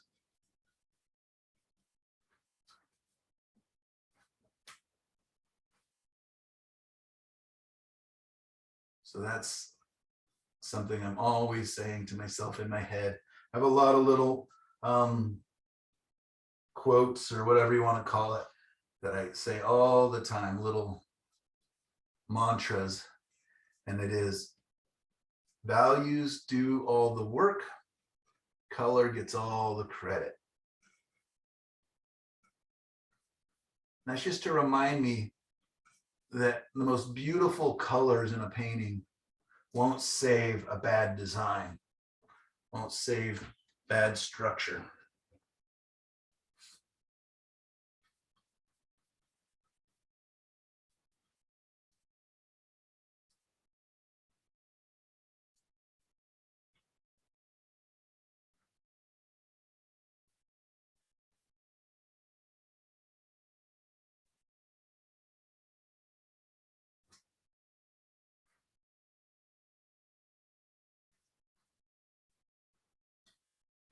So right now, again, this is just me figuring out the big design elements. I could do this in any number of colors. It could be done in black and white. I could be trying to do it in the right colors, because of course this purple color isn't the color that I'm going to have these trees and hills and everything else. But right now I'm just locking it in, as it were, giving myself a blueprint, or in this instance, kind of a mauve print of big dark shapes. Okay, I've also got this nice field in the foreground. Let's see if I can make it maybe have a little bit of movement, adding some diagonal lines maybe.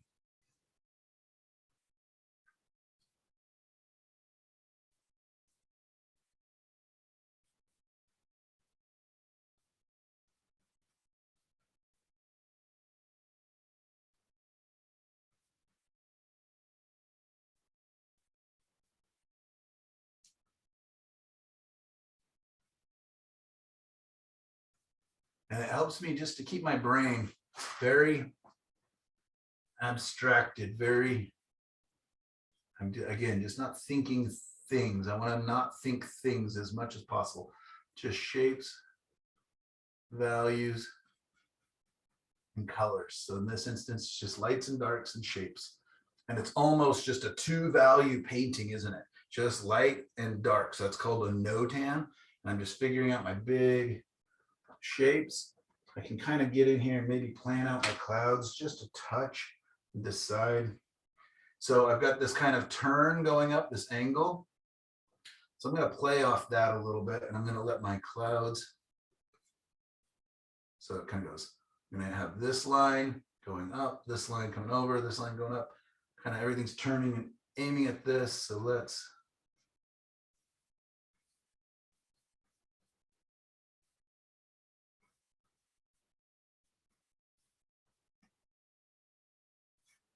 and bring some clouds up here into the corner.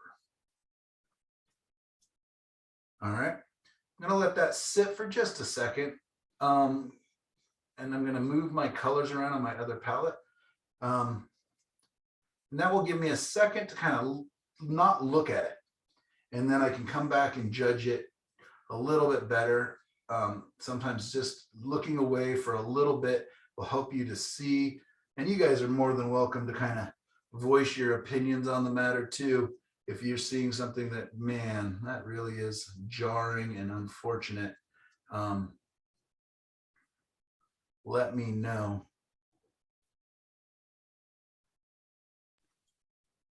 So Michael, you're using your design in your landscape to bring you into the painting and up into the sky. Are you thinking in terms of the sky also bringing you down into the painting? Is that kind of your mindset? That's interesting. I haven't yet. No, that's interesting. But it would work inversely. It'd be just an upside down S curve probably. Yeah, that's a great question. I really know I wasn't.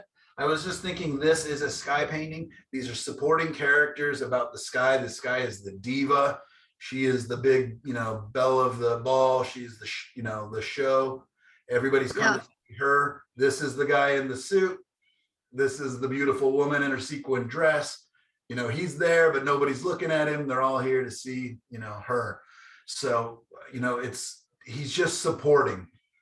So I don't want the eye coming back too much. I want the eye mostly to be up here, hopefully. But yeah, I do want it interesting enough. I don't want just super bland. I want it to tell an interesting story, maybe be about an interesting location. And we'll see if I'm successful, but that's a great question. What I'm going to do really quickly is I'm going to get my yellow ochre off, move that down here. I'll use you later today. I'm going to clean up my palette a little.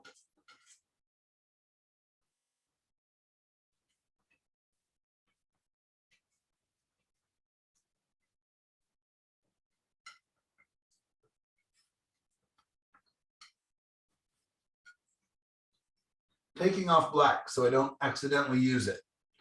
All right, so I took the black off. So now I'm back to my very limited palette, my 2 yellows, 2 reds, 2 blues, and white. If you want to do your first painting with just the French ultramarine, lemon yellow, or cad yellow light, and quinacridone red, just the one of each primary, the single primary, that is fine and a great exercise and a great way to start. Again, I painted with just those 3 colors plus white for a full year, and it really did teach me a lot about color mixing. And one of the main things it taught me is colors don't need to be exact. Your values, your lights and your darks and your design, those things need to be right on. But your colors, you get a lot more play with colors than you think if your design and values are right. So how I set up my palette is, no matter if it's on my big palette here, or if it's on this one up here, or if it's in my little tiny kit that I use for plein air painting, it's always the same. And that is for me, it is my white on the right, right in the left corner. I used to put it in my right corner, but I realized being right-handed that it's actually easier to dip over here than it is to dip offhanded like this over here. So this is a more natural motion. White is the main color or main tube of paint you will use. Don't overuse it, but it's the main color. Gamblin sells almost as much white as they sell all their other colors, I've heard say.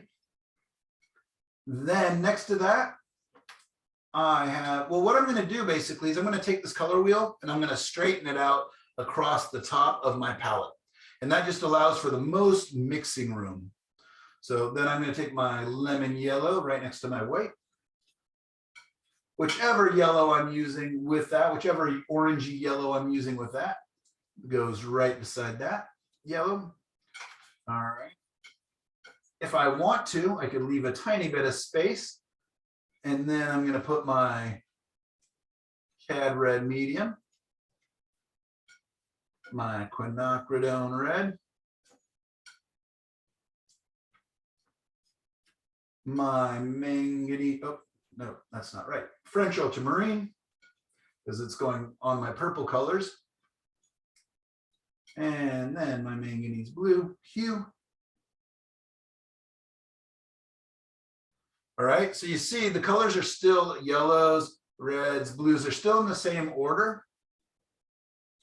I've just straightened out my color wheel to allow for much more mixing space down below. Does that make sense? And that is how my palette always looks. If I had, let's say, yellow ochre, because I'm, you know, if I was using the original reference photo, there is a whole lot of yellow ochre in those grasses and everything else. If I wanted to have a shortcut color squeezed out on my palette, no problem. These are where my guest colors go. Over here is the family. Over here is the guests. And that's just for me. That's just how I think of it, right? If I wanted Payne's Gray over here, if I wanted one of my very favorite colors, if you've painted with me, you know, is transparent earth red. This is a fast matte color. Most of the time I actually do my underpaintings in earth red, just because it's a nice warm earthy color. You'll see me use it. And I use what's called fast matte paint. They dry very quickly, even though they're oil paints, and they have kind of a nice sandiness to them that's really nice to build other colors up on top of. I'm not using those today. Those are just, those guests are not actually welcome. So I'm gonna go ahead and take them back off so I don't accidentally use any of those colors, but that's where the guest colors would go. All right, 11:30, we've got 35 more minutes. We'll see if we can, how far we can get. And otherwise, again, I will stay late. You guys are, I will understand if you have other things to do. So that's how I lay out my palette every time. Here's something that's nice about this is it splits the warm and cool colors right down the middle. So I've got my warm yellows and my warm red, my cool red, and my two blues right there. So I've got a warm side and a cool side. That can come in handy when I'm thinking about color temperatures within the shadow and light families. We'll talk more about that as this class progresses as well. A lot of some of my good friends who paint will put their warm colors over here on this side and their cool colors on this side and then mix in between. And that way they go, this is my light family side, this is my shadow family side. That kind of helps keep them. I actually know an artist who puts a line up and down her whole palette. I don't know if she does it every time or just when she's demoing and talking about it.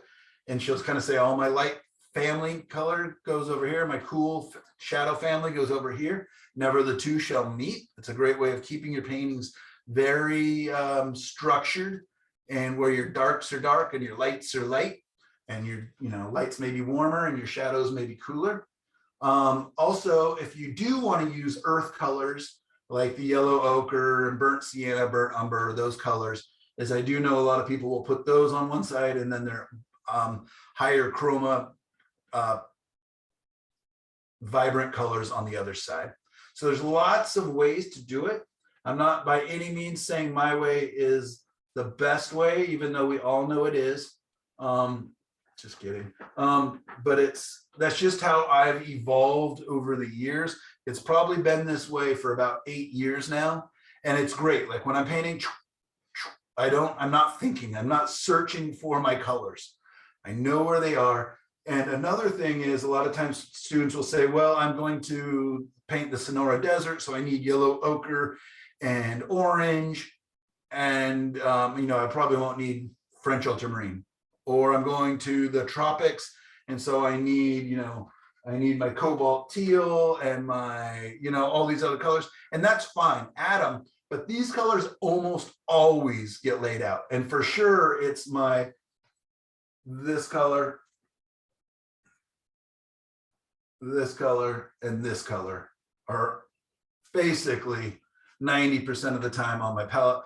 The other colors are on my palette 80% of the time. When I'm not using them is when I'm making a very purposeful decision to paint more like a Zorn palette, where I'm picking odd colors. I'm going to try to make my best with those.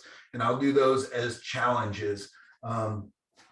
Here's an example of that. This was a little plein air painting. I think I showed the class last time, but this was painted without blue. It's this is actually just black and white, creates the illusion of blue. The greens are just black, yellow, and a lot of white. It's not very much color in this painting, but it's a brown, earth brown, I think yellow, lemon, Indian yellow, and Payne's Gray. So you see it makes it's easy to make a harmonious color, whether or not you say, boy, that's boring, or, that's kind of cool. That's up to you, matter of taste. And I don't think it's done yet, but that's how I create a very limited palette. And that would be an instance where I don't lay out all my typical colors. But for the most part, those are the colors. All right, so I'm going to get back to here real quick. Get rid of these lines. And I'm going to create the illusion of space a little bit here, going back. So these foreground trees will be darker than the trees back here. The trees back here that are getting smaller and being overlapped by these foreground trees will be bluer and grayer, cooler colors, and that will help them recede into space a little bit. But my first question is, where is my light source? All right, let's think about that. Do we want it to be backlit, meaning that the sun would be raising or setting behind those hills? Or is the sun setting behind me? So this is face lit, or is it setting or rising off to the right or off to the left so that it's side lit? And we're going to deal with different images with all those different lighting situations in this class as we go forward. My personal favorite is backlit. I love silhouetted trees and all of that. So I may go ahead and start with something like that, as if the sun is kind of setting a little bit here. So I'm going to do that. So are you guys okay with that decision? Anybody have any big arguments? Nope. It's kind of a fun free form painting here. Wait, but what did you decide? It's going to be backlit. Yep. Okay. So what I'm going to do is I'm going to bring the top edge of my hills. I'm going to warm those up even a little more. So I'm just adding a little more red into those. That's just the top. You can't really see that there. Might bring some of that into these pine trees that are kind of sticking up a little bit here. And I'll play up some of that here in just a little bit. But why I'm doing that is now where the sky touches my hills, it's not going to be touching purple. It's going to be touching a warmer reddish color. So if the two blend, and I'm going to grab my warm red, actually mixing my reds, mixing both my reds, both my yellows, and I'm going to create some white. Cool that down with more of the cool red. And I'm creating some sky colors here that I'm going to kind of be going up the sky with. And what I'm going to do is I'm going to let that color get a little yellower as it goes up. So I'm actually doing this in inverse. Let me fix that so it makes a little more sense.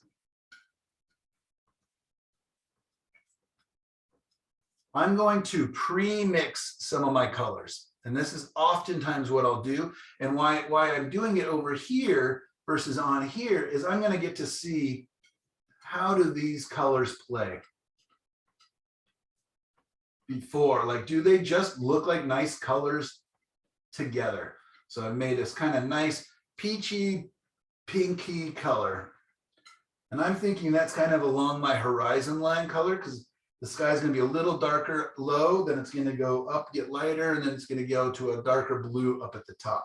So let's see if I can do that. So here's my horizon line color in theory. It's going to go up, it's getting lighter and it's getting yellower, but I still want to include some of that color from below. So I have a question. Please. If it's going to be backlit and you have so much sky there, surely the sun is going to have to be in the field somewhere. Yeah, I guess I was kind of thinking like it could have ducked. Yeah, and I'm not positive. Maybe. Well, I mean, you could put it behind a cloud or something, but.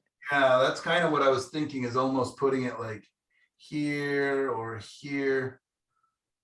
Oh, okay.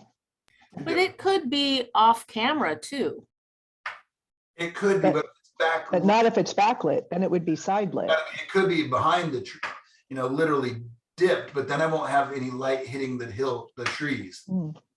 So if I want to have some light in my grass and trees, then I'm going to bring I'm going to put it, for right now, I'm thinking, so let's just split this surface in half. It So, looks like those foreground shadows would make it on the left. oh, these, I'm not thinking those are shadows yet. Those are just kind of a division in the field. But yeah, that good. You're very right if I was making those, that. So anyways, I'm just trying to find dead center right there, I believe. I don't want my sun there. I don't want it in the center. I want it here, here, here, or here if I want it to be the focal point. And that's just a kind of a simple, and I'll go over some of that design idea. Might look nice over here to kind of balance off the weight of the hill. What do you think? Having a sun right in this area? That's good. All right, cool. Let's get back to mixing some colors.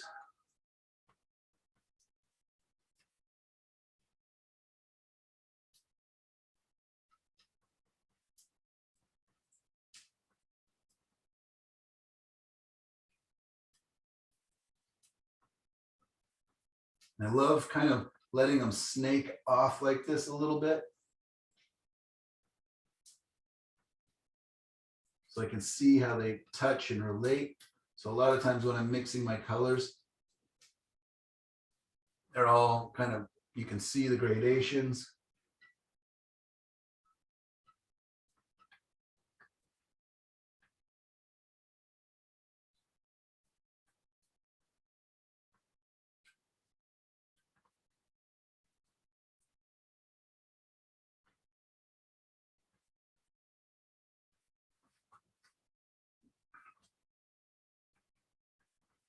And I want these blues to lean towards gray. I don't want super vibrant blues. Otherwise they're gonna be competing for attention a little bit.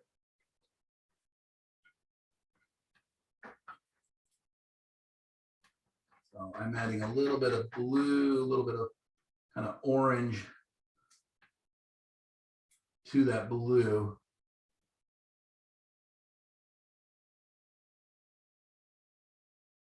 Gray them down. There we go.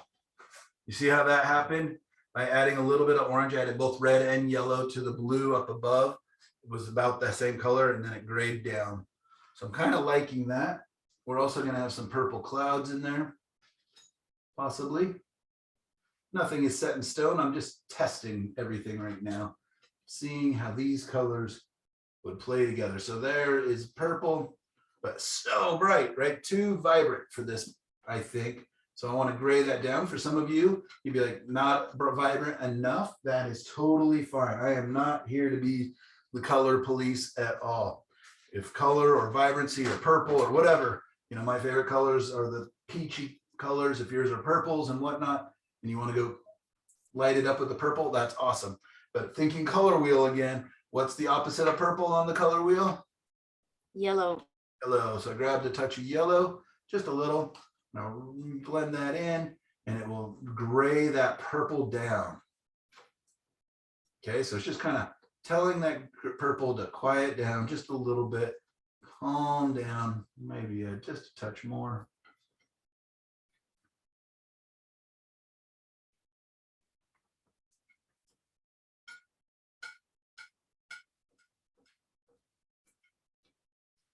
Nice neutral purple.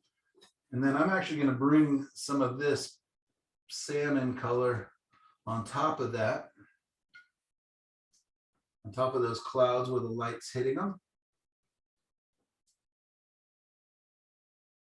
And now I'm wondering, in my cloud references, I'm looking towards the sun, and it does appear that the sun is off to the right and that things are being hit on the right side.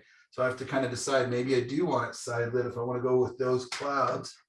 But maybe I don't go with these clouds so much as just these colors. Then I can still make it lit from below. So the sky is the source of the light. That's going to dictate how the colors of these things look, right? This is midday here. It looks like there's very short shadows underneath them. So it's probably right around noon. So I'm changing it to evening, or, you know, right before sunset. So the colors are completely going to change. They're being affected by the warmth that's over here. So already got kind of warm there. I'm going to think blue gray for those backs, but I'm going to go ahead and let them be a little bit warm, like they're picking up a little bit of the light.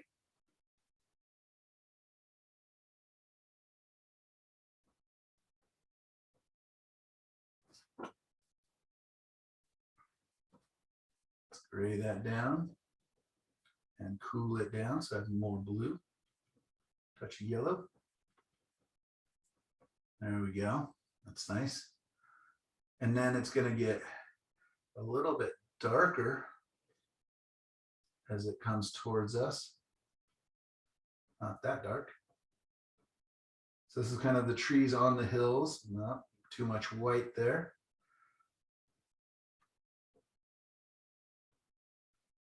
And I'm just really trying to think values, lights and darks. You can see I'm just ping-ponging right past everything.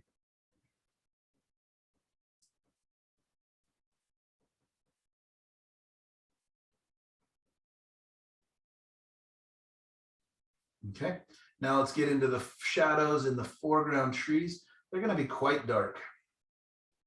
To make, I'll show you one of my favorite things is, you know, you may have been asking in your head, too polite to say it out loud, what about black? Let's make very dark black or color. So I take my French ultramarine, my cad red medium, and it's going to be about 1/3 as much of the cad red medium as it is the French ultramarine. Then I'm going to take just a touch of yellow. It's probably like 1/3 of how much cad red medium I have there. I'm just going to give those a quick mixing. What I'm doing with that red and that blue is making a really, really horrible purple, really dark like we saw. And then by adding the yellow, which is the color across from purple on the color wheel, I've neutralized that color and I've made a very, very, very dark color. If I decide I want my darks to be warmer, I can just add a little more light. If I want my darks to be cooler, add a little more blue. These are on the shadow side away from the sun, backlit. So can really get quite dark down here. They're probably not that dark because they're a little distance from us. So I'm going to lighten them up ever so slightly to blue. So add a little more red.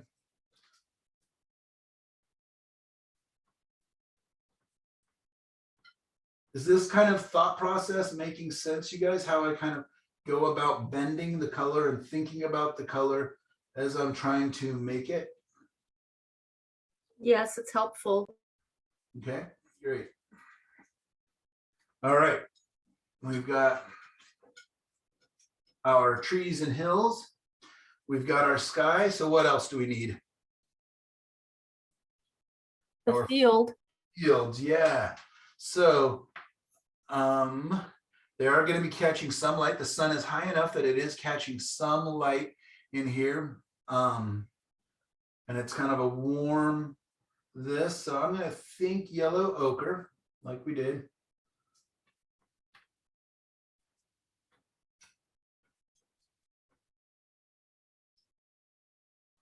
So there I grabbed mostly yellow, a touch of red, and a little bit of both blues. And it's wanting to go pretty green, isn't it? It's kind of a nice color, but it sure doesn't play nicely with anything else we have here. So that green is a nice color, very acidic. Maybe it's not a nice color, and it definitely doesn't play nicely here. So let's see, make it a little more yellow. And I'm going to grab a little bit of red to knock down the green. Oh, that red was strong.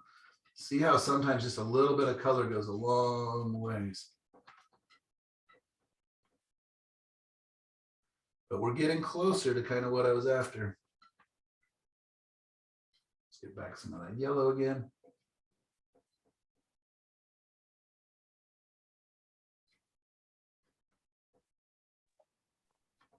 So are you mixing up enough of each color to paint with, or are you just creating the colors that you are going to want to go with and then mix more as you paint? I sure wish I would have made more of these colors, but I think a lot of them I have, especially with a little bit of paint thinner, if I want to thin them down a touch, are going to be okay. But yeah, I should have probably been using more paint, which is a do as I say, not as I do thing.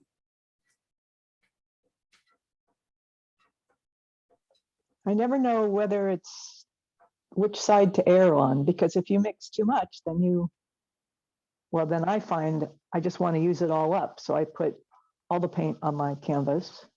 Right. Yeah, that definitely can happen. And a lot of times I'll just pull the pile aside and, you know, alter it later for another color, turn it into a gray or something. Right. That I'm going to darken over here a little bit.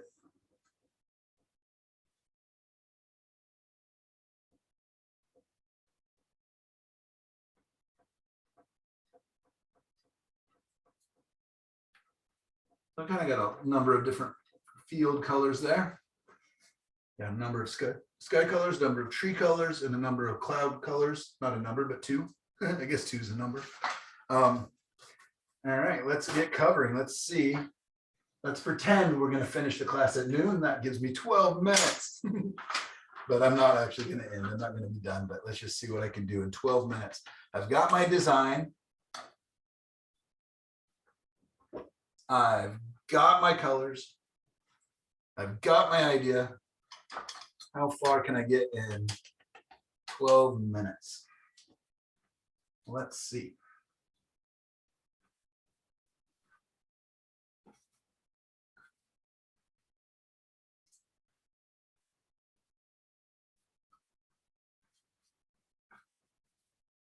Yeah, I definitely did not make enough of that color.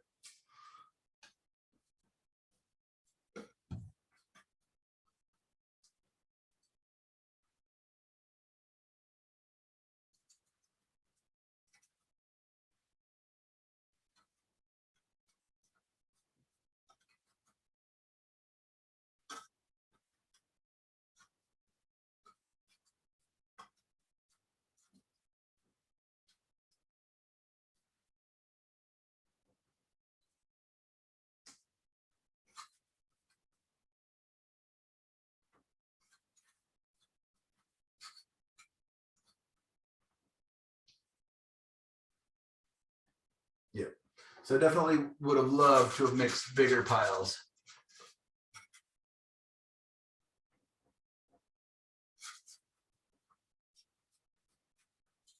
To actually use thicker paint here, but I think this might kind of work out all right, at least to get a good start going.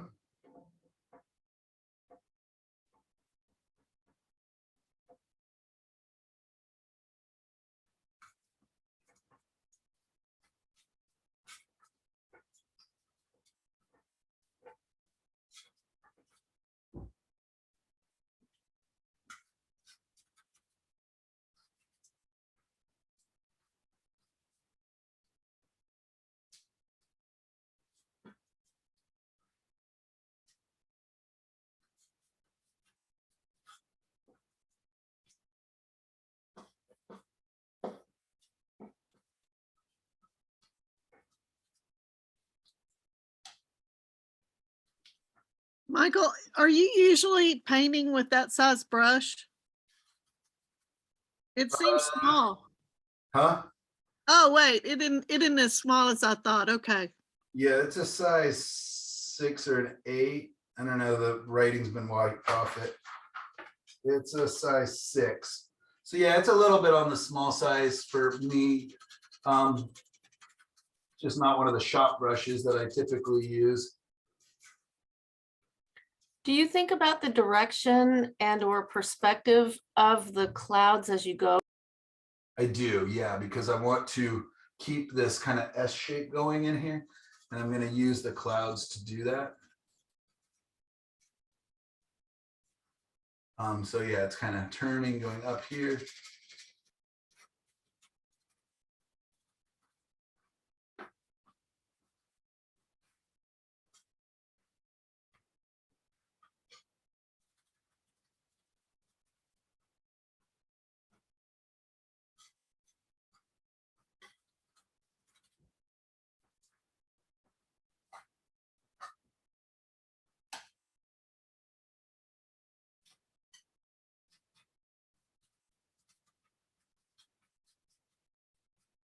This is a lot more scraping than I would like to do just because I didn't mix enough paint or scrubbing, but it's okay because this can be my base and my design. I'm just kind of getting that all laid in, and then I can come back in and it'll dry really fast.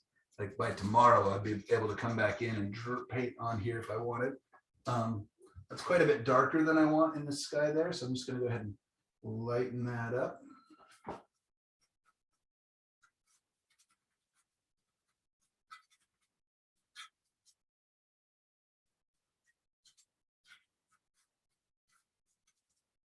I'm just having fun with the brush strokes, just kind of a little free right now, pretty loose. Just I'll be able to use my paint to kind of carve in and around here just a little bit as I kind of build it up.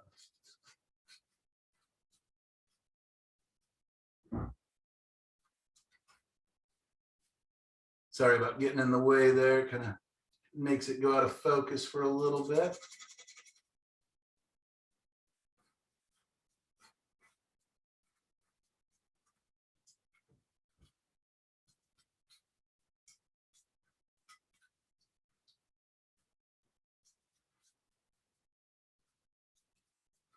Another thing I want you to think about is on the color wheel that the colors beside each other, you know, inversely of mixing across the color wheel, the colors that are beside each other mix very beautifully and they make much cleaner colors.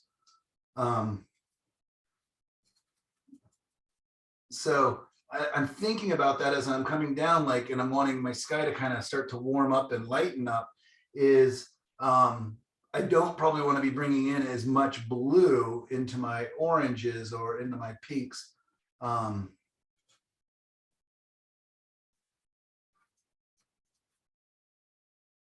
Because it will contaminate and make the colors go brown or gray where I don't want them to.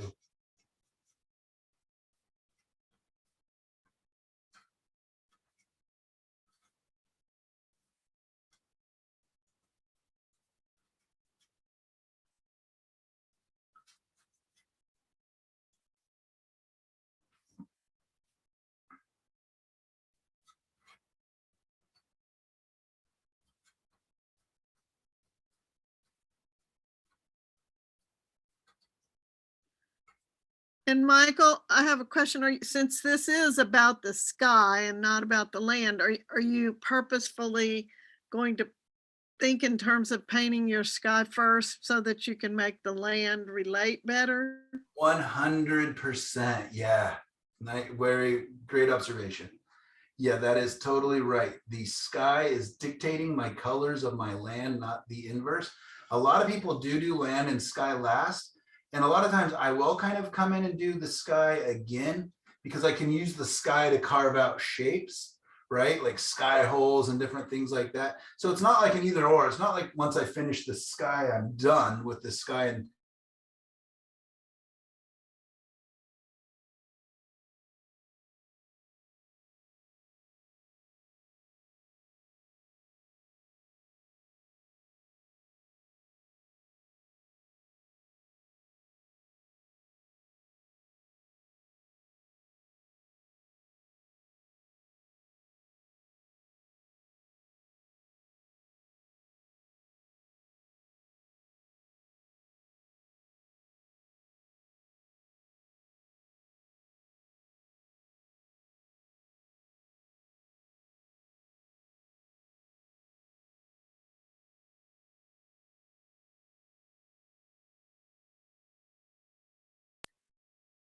Can you pan right just a touch when you have a second?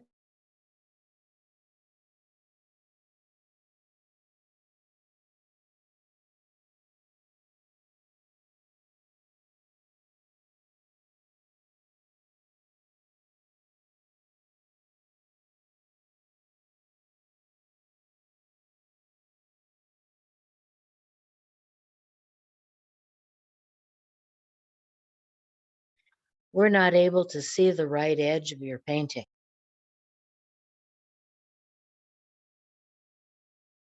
Thank you.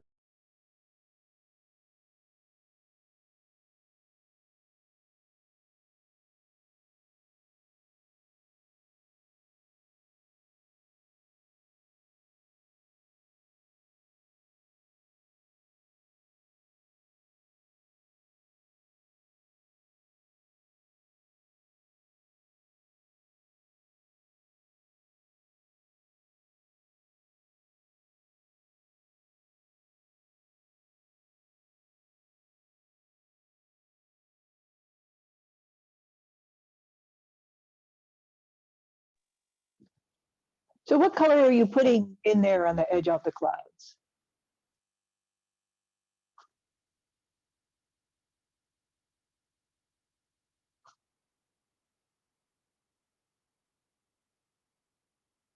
I think I'm losing some audio.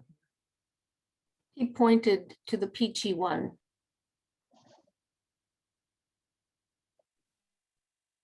But Is he you're right, we're talking? not hearing you, Michael, if you're talking. Michael, yeah, we can't hear you, Michael.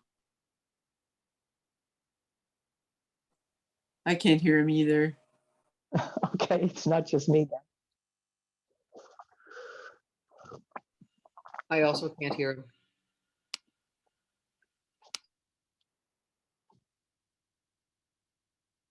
Sounds like your mic died. Uh-oh. Uh-oh. Oh, no. All I right. thought it was just me cutting out all the time. Can you see Okay, me? there you are. You're back. Said my microphone was not working. So is it working now? Yeah. Yes. Yes. Yes. Yes, it is. Okay, cool. All right. I will see if I can knock in some ground planes really quick here. In 2 minutes, I don't think it's going to get done.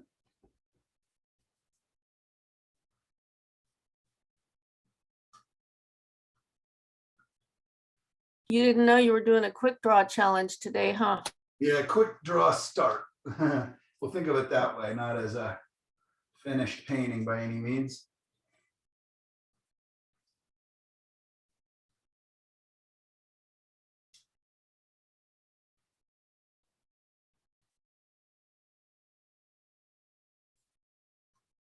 So I'm just bringing some cools across the tops of these warms. They're quite wet still, the drawing I did, so it's wanting to mix.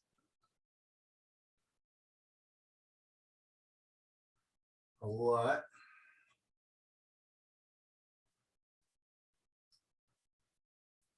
Let's get a little bluer.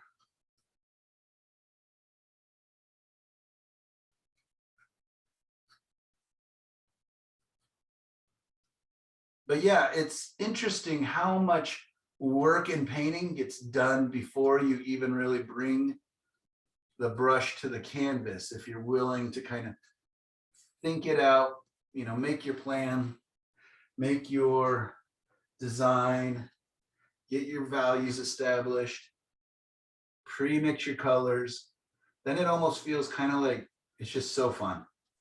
I hesitate to say it feels a little bit like you're cheating, but I've thought out so much of it, and it actually, I find, allows for more creativity because I'm not thinking about everything. I'm able to focus on. Any possibility you could zoom in on the detail as you paint it? Sure.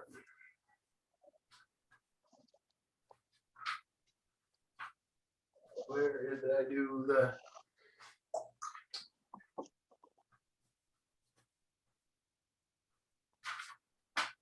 You lost your remote? Yeah. And oh, there it is, right beside the computer. When I turn the volume back up. All right, so let's zoom in.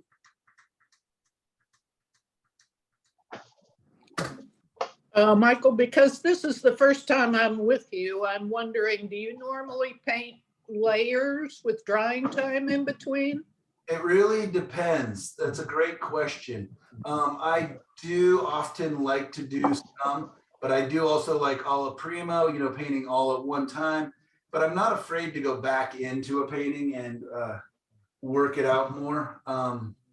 So I kind of do whatever the painting takes. I'm not very dogmatic about any of my rules. I kind of hesitate to give myself too many rules. When I do give myself rules or guidelines or whatever, it's generally just to help me move along. It's not that, you know, I can't change my mind or whatever else. I know, you know, a lot of painters are like, I only paint outdoors, or I only paint with these colors, I only paint with these brushes, I only paint, you know, whatever. And I don't really have those rules. I believe in the end, it's about the image. Nobody's going to come and ask you, so what rules did you establish while you were painting this for yourself? And so I will oftentimes let colors dry in between. There's different effects you can't get when you do wet into wet. Like you can't scumble across a dry paint area and get this kind of nice broken dry brushwork. And so, yeah, there's just different effects. I also like to do glazing, like I said, and you cannot glaze into a wet painting at all in oils, probably not in any medium. So that for that, you definitely have to let it dry.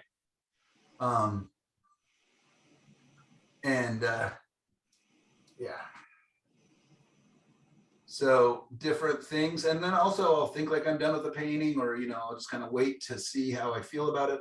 I'm a big proponent of stepping back, stepping away from the painting to get fresh eyes. And a lot of times I'll change my whole working method. Then when I come back the second time, it's like, oh, you know what? This one needs to be all about glazing and building up the paint slowly.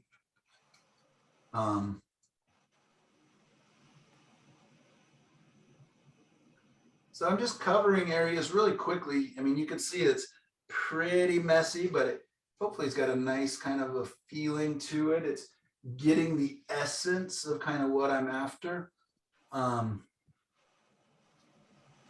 And I can, you know, keep painting on it after class is over. I can paint on it next week after it's dry. I can do all sorts of different, you know, things. I can just wipe it off after class is over. Before you wipe it off, will you take a still photo of it and post it on the Facebook? I feel like that means you think I should wipe it off. Oh, no way. I just want to see what the brush strokes look like, and I can't right now. I Okay, get the right now they're gen- not too fancied. I'm just kind of filling in the area, but maybe you're right. Maybe there is some kind of expressive brushwork going on a little bit. It looks like snowfields to me, and I think I'd leave it that way. Yeah, it is kind of nice, isn't it? Yeah, It does kind of we look like, have snow here now. it's funny, I just don't really paint snow, but I guess you could have snow fields and not snow on the trees. Like just kind of Yep. settled That in. happened recently, didn't it, Michael, here? Yep, happened here in Eugene. Yeah, it definitely happened. First day there was snow in the trees, but then it was just on the ground and on the hills. I don't think I want to leave it snow just because I mixed the colors and we're making it up, but it's a cool idea. It does look nice, but since I don't really, I just want to keep experimenting and playing. I'm going to go ahead and add the colors that we put over here. But you can kind of see some of that red showing through, or maroon color. And it does kind of appear to be a little bit of like a, I don't know if penumbra would be the right word there, but a little silhouette of light kind of wrapping around the shady objects. Kind of fun. All right,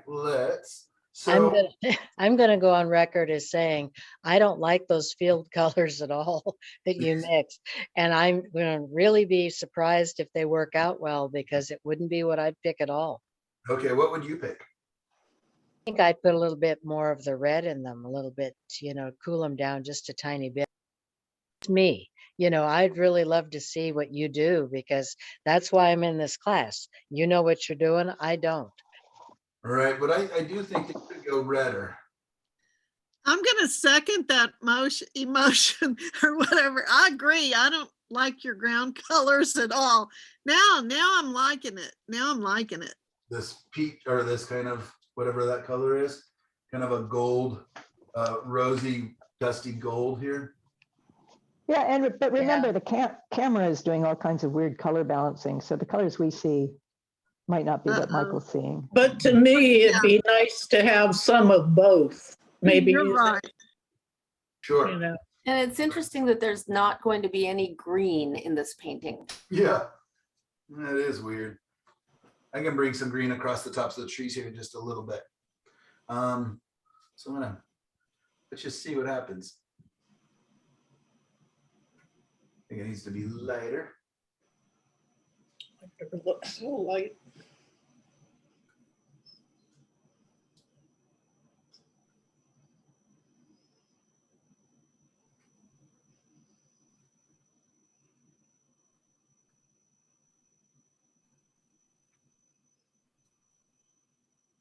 That looks like sunlit snow to me. I love it. Now we're both happy. You get your snow and I get my field.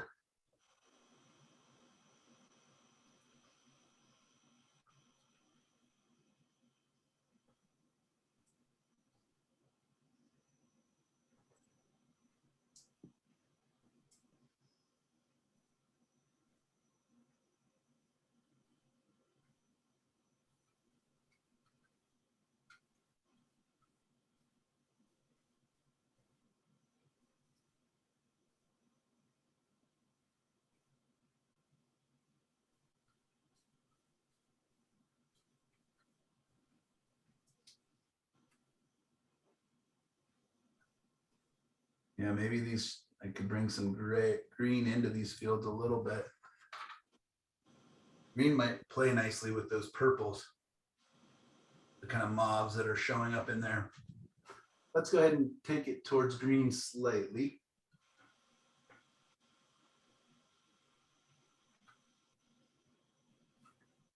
Let's see if I bring a green hill, what does that look like? A green field.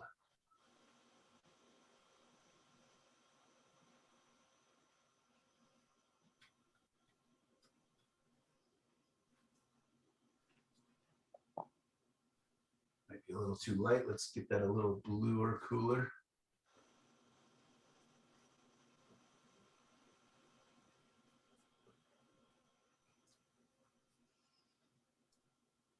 I don't know, that's kind of weird looking in there. Mint. So let's bring some red into that field and calm it down. Got a hint of green, but not so much green. Some of that over here.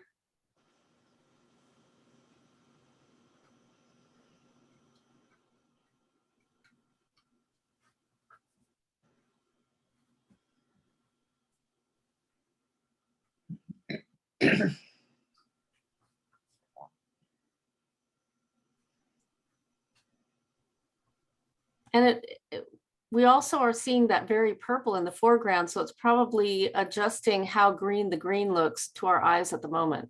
Right. Yeah, definitely. I'm not too nervous. For one, I can cover everything or I can wipe it back off.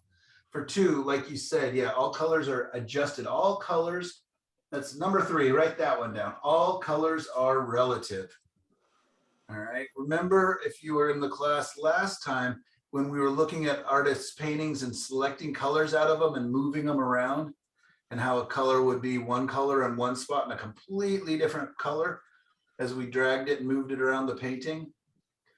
And it's always about the color that it's near.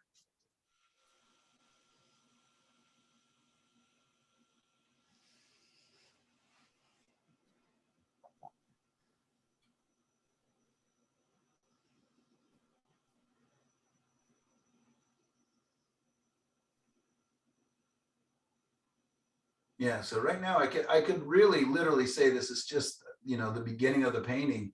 if I want, and to cover all this up if I wanted to.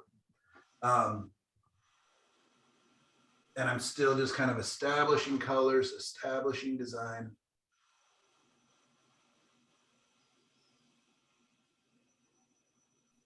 Are you thinking about glazes and what you could be doing with those also? Not yet. Now, I would prefer to try to do more directly. But yeah, I definitely could. This painting, you know, very well might get brought back at the end of class and say, okay, now let's learn about glazing, and it would be a good opportunity to do that. Let's make up some greens.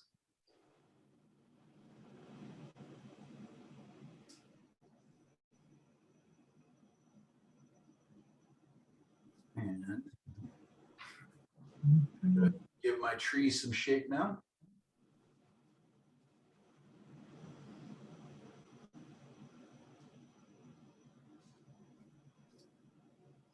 Can you see that at all? A little glary right now, but hopefully I'll get enough trees covered that you'll.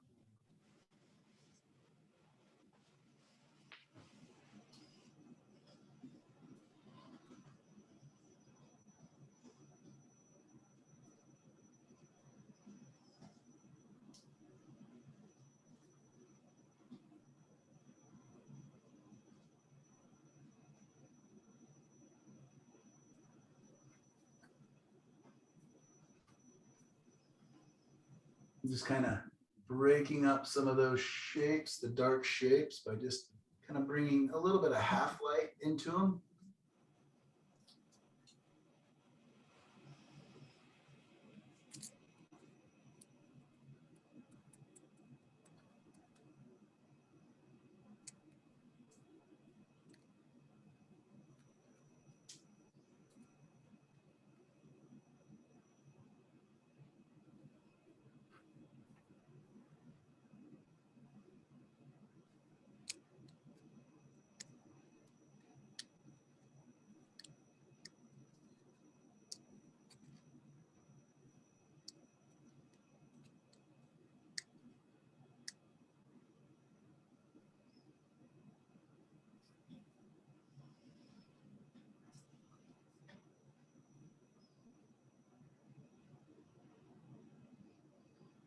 Okay, so for this week's homework, as I kind of keep plugging away here, but for you guys up, and yeah, I'll probably have to kind of come down and blue these down a little bit. They're a little too purple. They kind of mix too much with the color behind them. But anyways, for this week's homework is the color wheel, if you feel like it.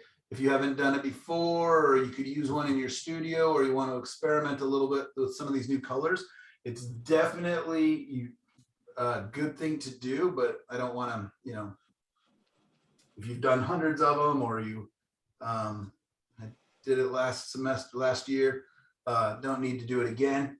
And then a small kind of quick landscape or two, skyscape, using either one of the two colors that I talked about, the single primary, which would be again the lemon yellow, the quinacridone red, and the French ultramarine and white, or the split primary, which is the two yellows, two reds, and two blues. So just to begin to experiment with that, please no guest colors and no black. I won't have those guidelines too often, but for this week's assignment, that's basically it, is no guest colors and no black paint. The image is completely up to you. You know, if you want to look, if you want to use any of my images, I'll try to load some onto the site. If you want to use any reference that you have or anything you find, that is totally fine with me.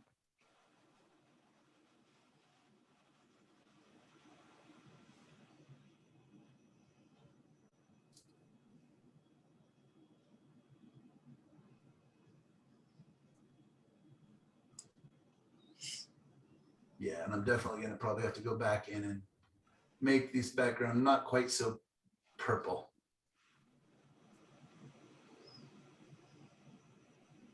What would you change it to? Probably a bluier, grayer color a little bit. I mean, I kind of like it, but kind of is fighting a little bit too.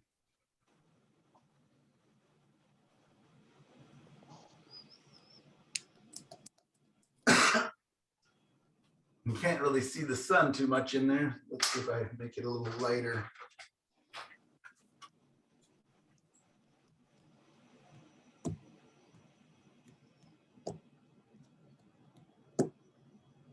Well, then will you have any shadows on the field?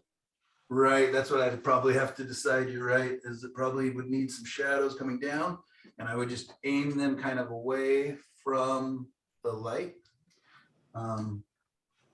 So let's see. Yeah. That's warmth, and see if we can do it inversely. So let's have that light hitting parts of the field. Too warm. Too light, I mean.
So the sun is, kind of is kind of behind the clouds. It's not really, really strong, not a really crisp sun. So my shadows are going to be kind of soft.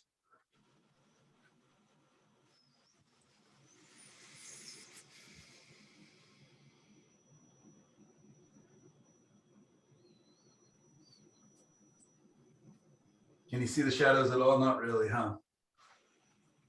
I see what you did, and that's really interesting to paint the lighter parts and let the shadows stay as they were. All right, let's see if I bring in a little shadow, not too much.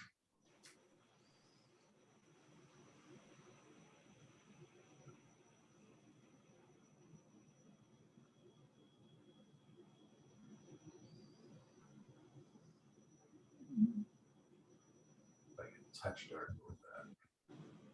A little more showy.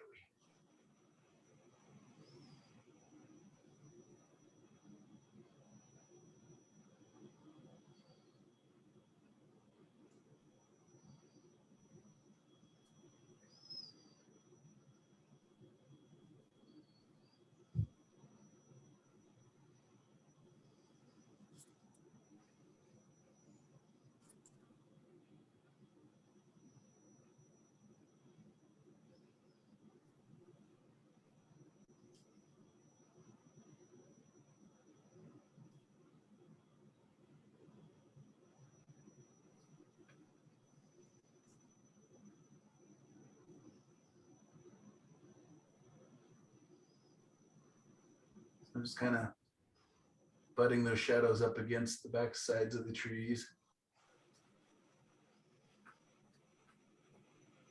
A little bit of light coming through, and I could play that up and everything else. Yeah, I'm gonna basically call that about a day.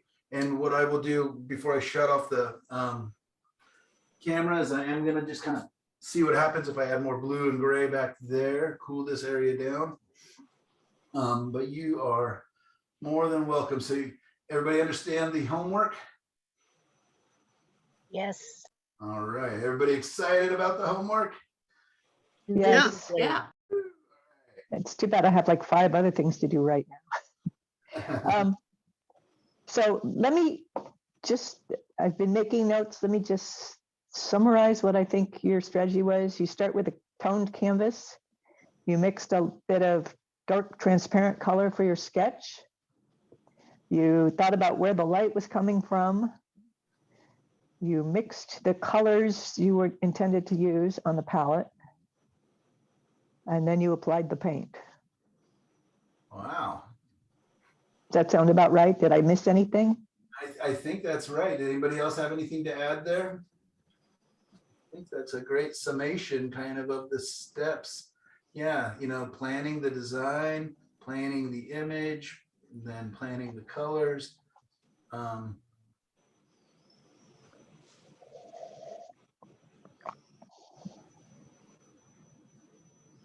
Okay, don't forget to take a still photo of this. Nice little rural farm scene. It has It's kind of an beautiful. impressionistic look. Yeah, It's it's gorgeous. very, It looks- very impressionistic. It looks really nice. If you let's see if it'll focus. Oh, wow, look at all that detail. Yeah, I mean, all And of it's very, approximately painting time was approximately 35 minutes. that's amazing. Gosh. But It takes me 35 minutes to put the shadow under one tree. but I did all the preliminary work, you know, and you guys all helped and made decisions.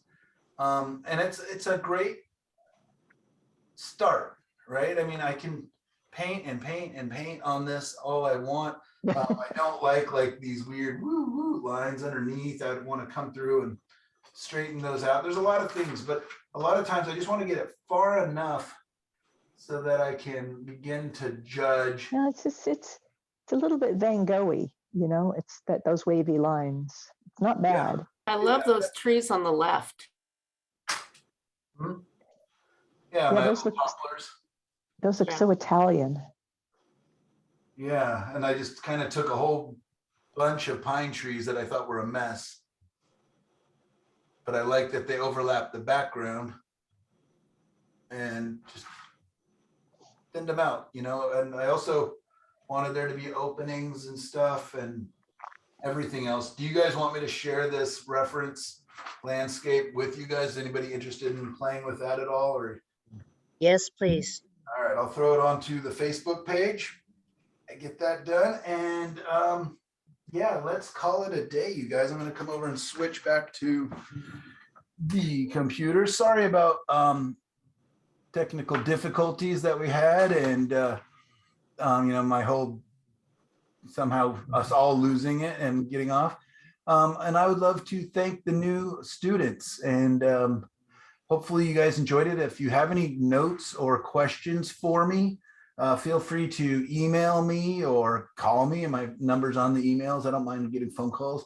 If it's, you know, not too filled with swear words and it's for everybody, you can share it on the Facebook page. Yeah, let's all start our community off strong. Let's introduce ourselves on the Facebook page and get to know each other. I know that through this group and other things, there's even some students who have met and started painting together and are helping each other out behind the scenes with feedback and different things. That's awesome. I love that. I learn as much from all of you as I hope you do from me. And You were too kind. that this community, it is a community, and again, we can learn both from what not to do. You'll see me having to fix my paintings as we go forward. It definitely happens, especially when we're swinging for the fences and trying new things. Don't worry about the end results as much as learning and playing, and you know, you're taking a class for a reason, and that's not to play it safe. I may have missed this, but what happens to the Facebook group from the last class? They're still there. It just gets quiet, eventually kind of putters out. Okay. But yeah, there's all that information is still there. So if you wanted to go back and grab references from there or any of the notes, it is all still there. Okay, cool. I have like 6 or 7 of these groups now created over the last couple of years. All the YouTube videos from all the classes are still up. You can go back and look at those if you have the links to those, and I will get this downloaded, and you guys can go back and fast forward through all the boring parts like this and just go to the exciting parts. And yeah, you guys, thank you so much. It's really nice to be back and teaching again. That was a long break, and yeah, it's good to be back. All right. Thank you. Thank you, Thank you. Michael. This week. Yeah. Take care, everybody.